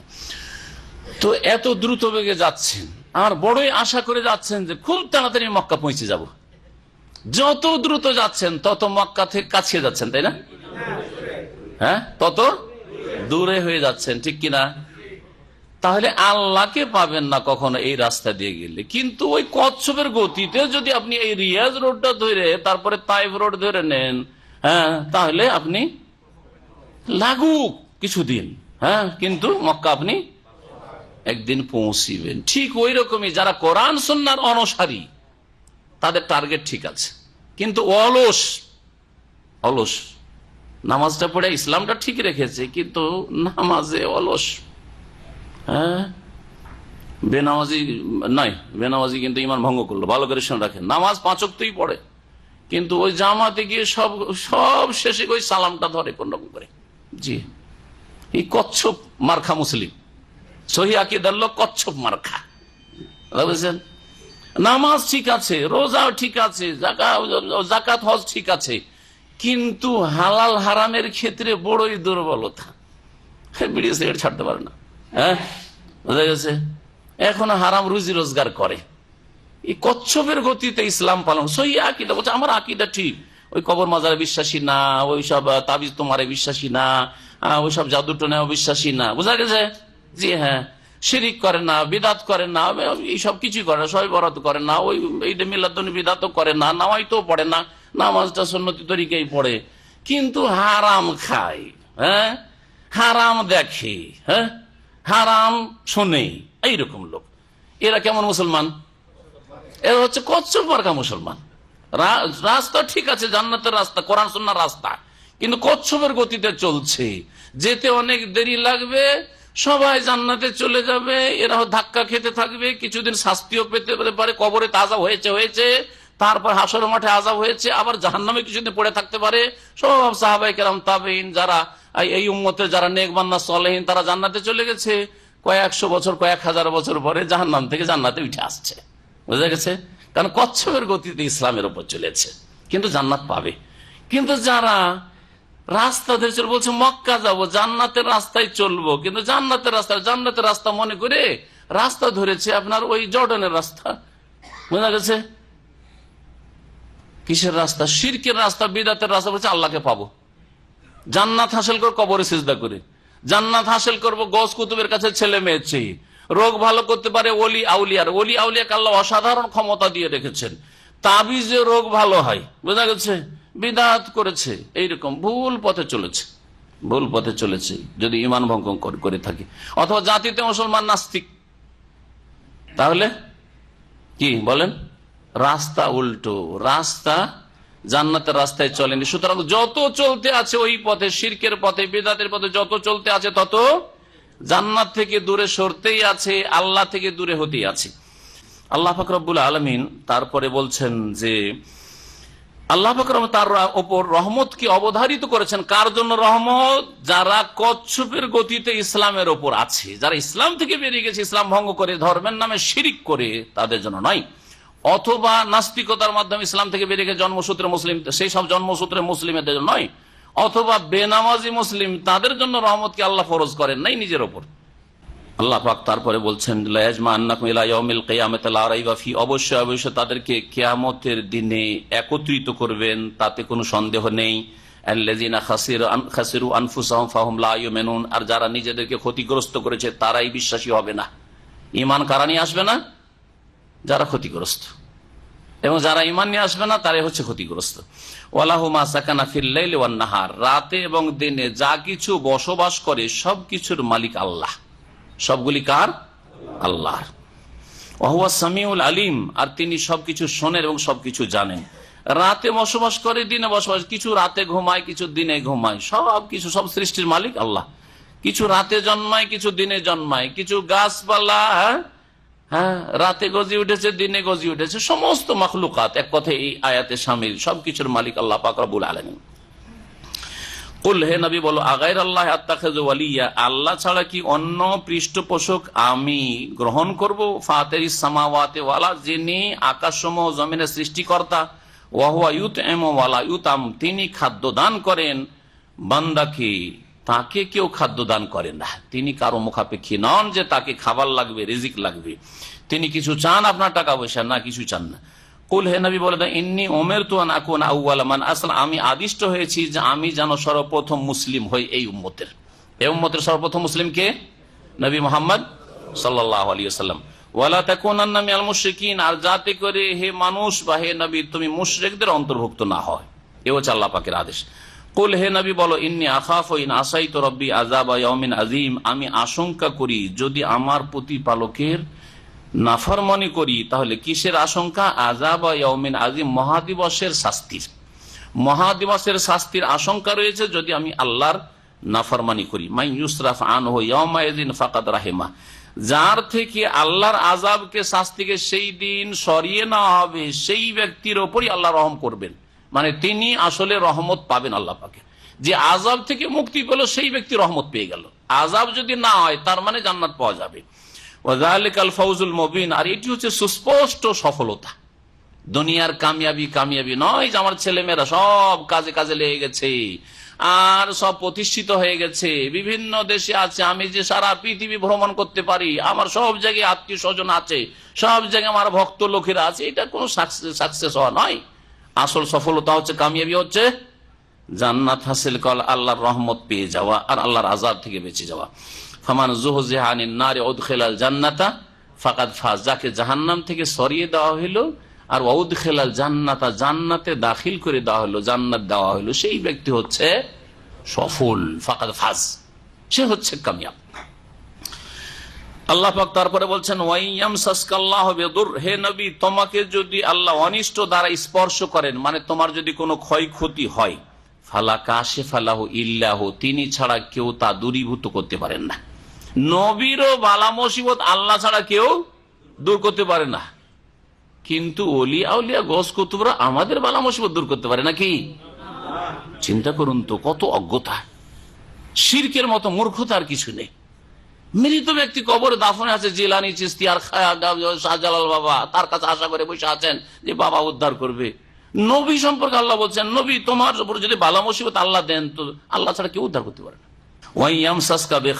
আর আল্লাহ যদি তোমাকে কল্যাণ দ্বার স্পর্শ করেন, অর্থাৎ কল্যাণ যদি দান করেন, ফাহু আলা কুল্লি শাইইন কাদির, তাহলে জেনে রাখো যে তিনি সবকিছুর ওপর ক্ষমতাশীল, ক্ষমতাবান। ওয়াহুয়াল কাহিরু ফাওকা ইবাদিহি, সেই আল্লাহ হচ্ছেন তার বান্দাদের উপর অপ্রতিদ্বন্দ্বী। কাহের শাব্দিক অর্থ, কাহের মানে যিনি মহাপরাক্রান্ত, এ অর্থ করা যেতে পারে। যিনি সমস্ত বান্দা, সমস্ত সৃষ্টির ওপর মহাপরাক্রান্ত, তাকে কেউ হারাতে পারে না। জি, তার কোনো প্রতিদ্বন্দ্বী হতে পারে না। দুনিয়া সকলের প্রতিদ্বন্দ্বী রয়েছে, যতই বড় শক্তি হয়ে যাক না, দুশ্মন আছে, প্রতিদ্বন্দ্বী আছে, বিরোধী আছেই, দল থাকার ব্যক্তি থাক, কিন্তু আল্লাহ রাব্বুল আলামিনের কোনো প্রতিদ্বন্দ্বী নেই যে আল্লাহর ইচ্ছার বিরুদ্ধে কিছু করতে পারে। ওয়াহুয়াল হাকিমুল খাবির, এবং তিনি হচ্ছেন বিজ্ঞানময়, প্রজ্ঞাবান, আল খাবির, এবং তিনি সূক্ষ্ম খবর রাখেন, তিনি ওয়াকিফাল। এখানে আজকে তাফসীর শেষ করলাম। ওয়া সাল্লাল্লাহু আলা নবিয়িনা মুহাম্মদ ওয়া আলা আলিহি ওয়া সাহবিহি।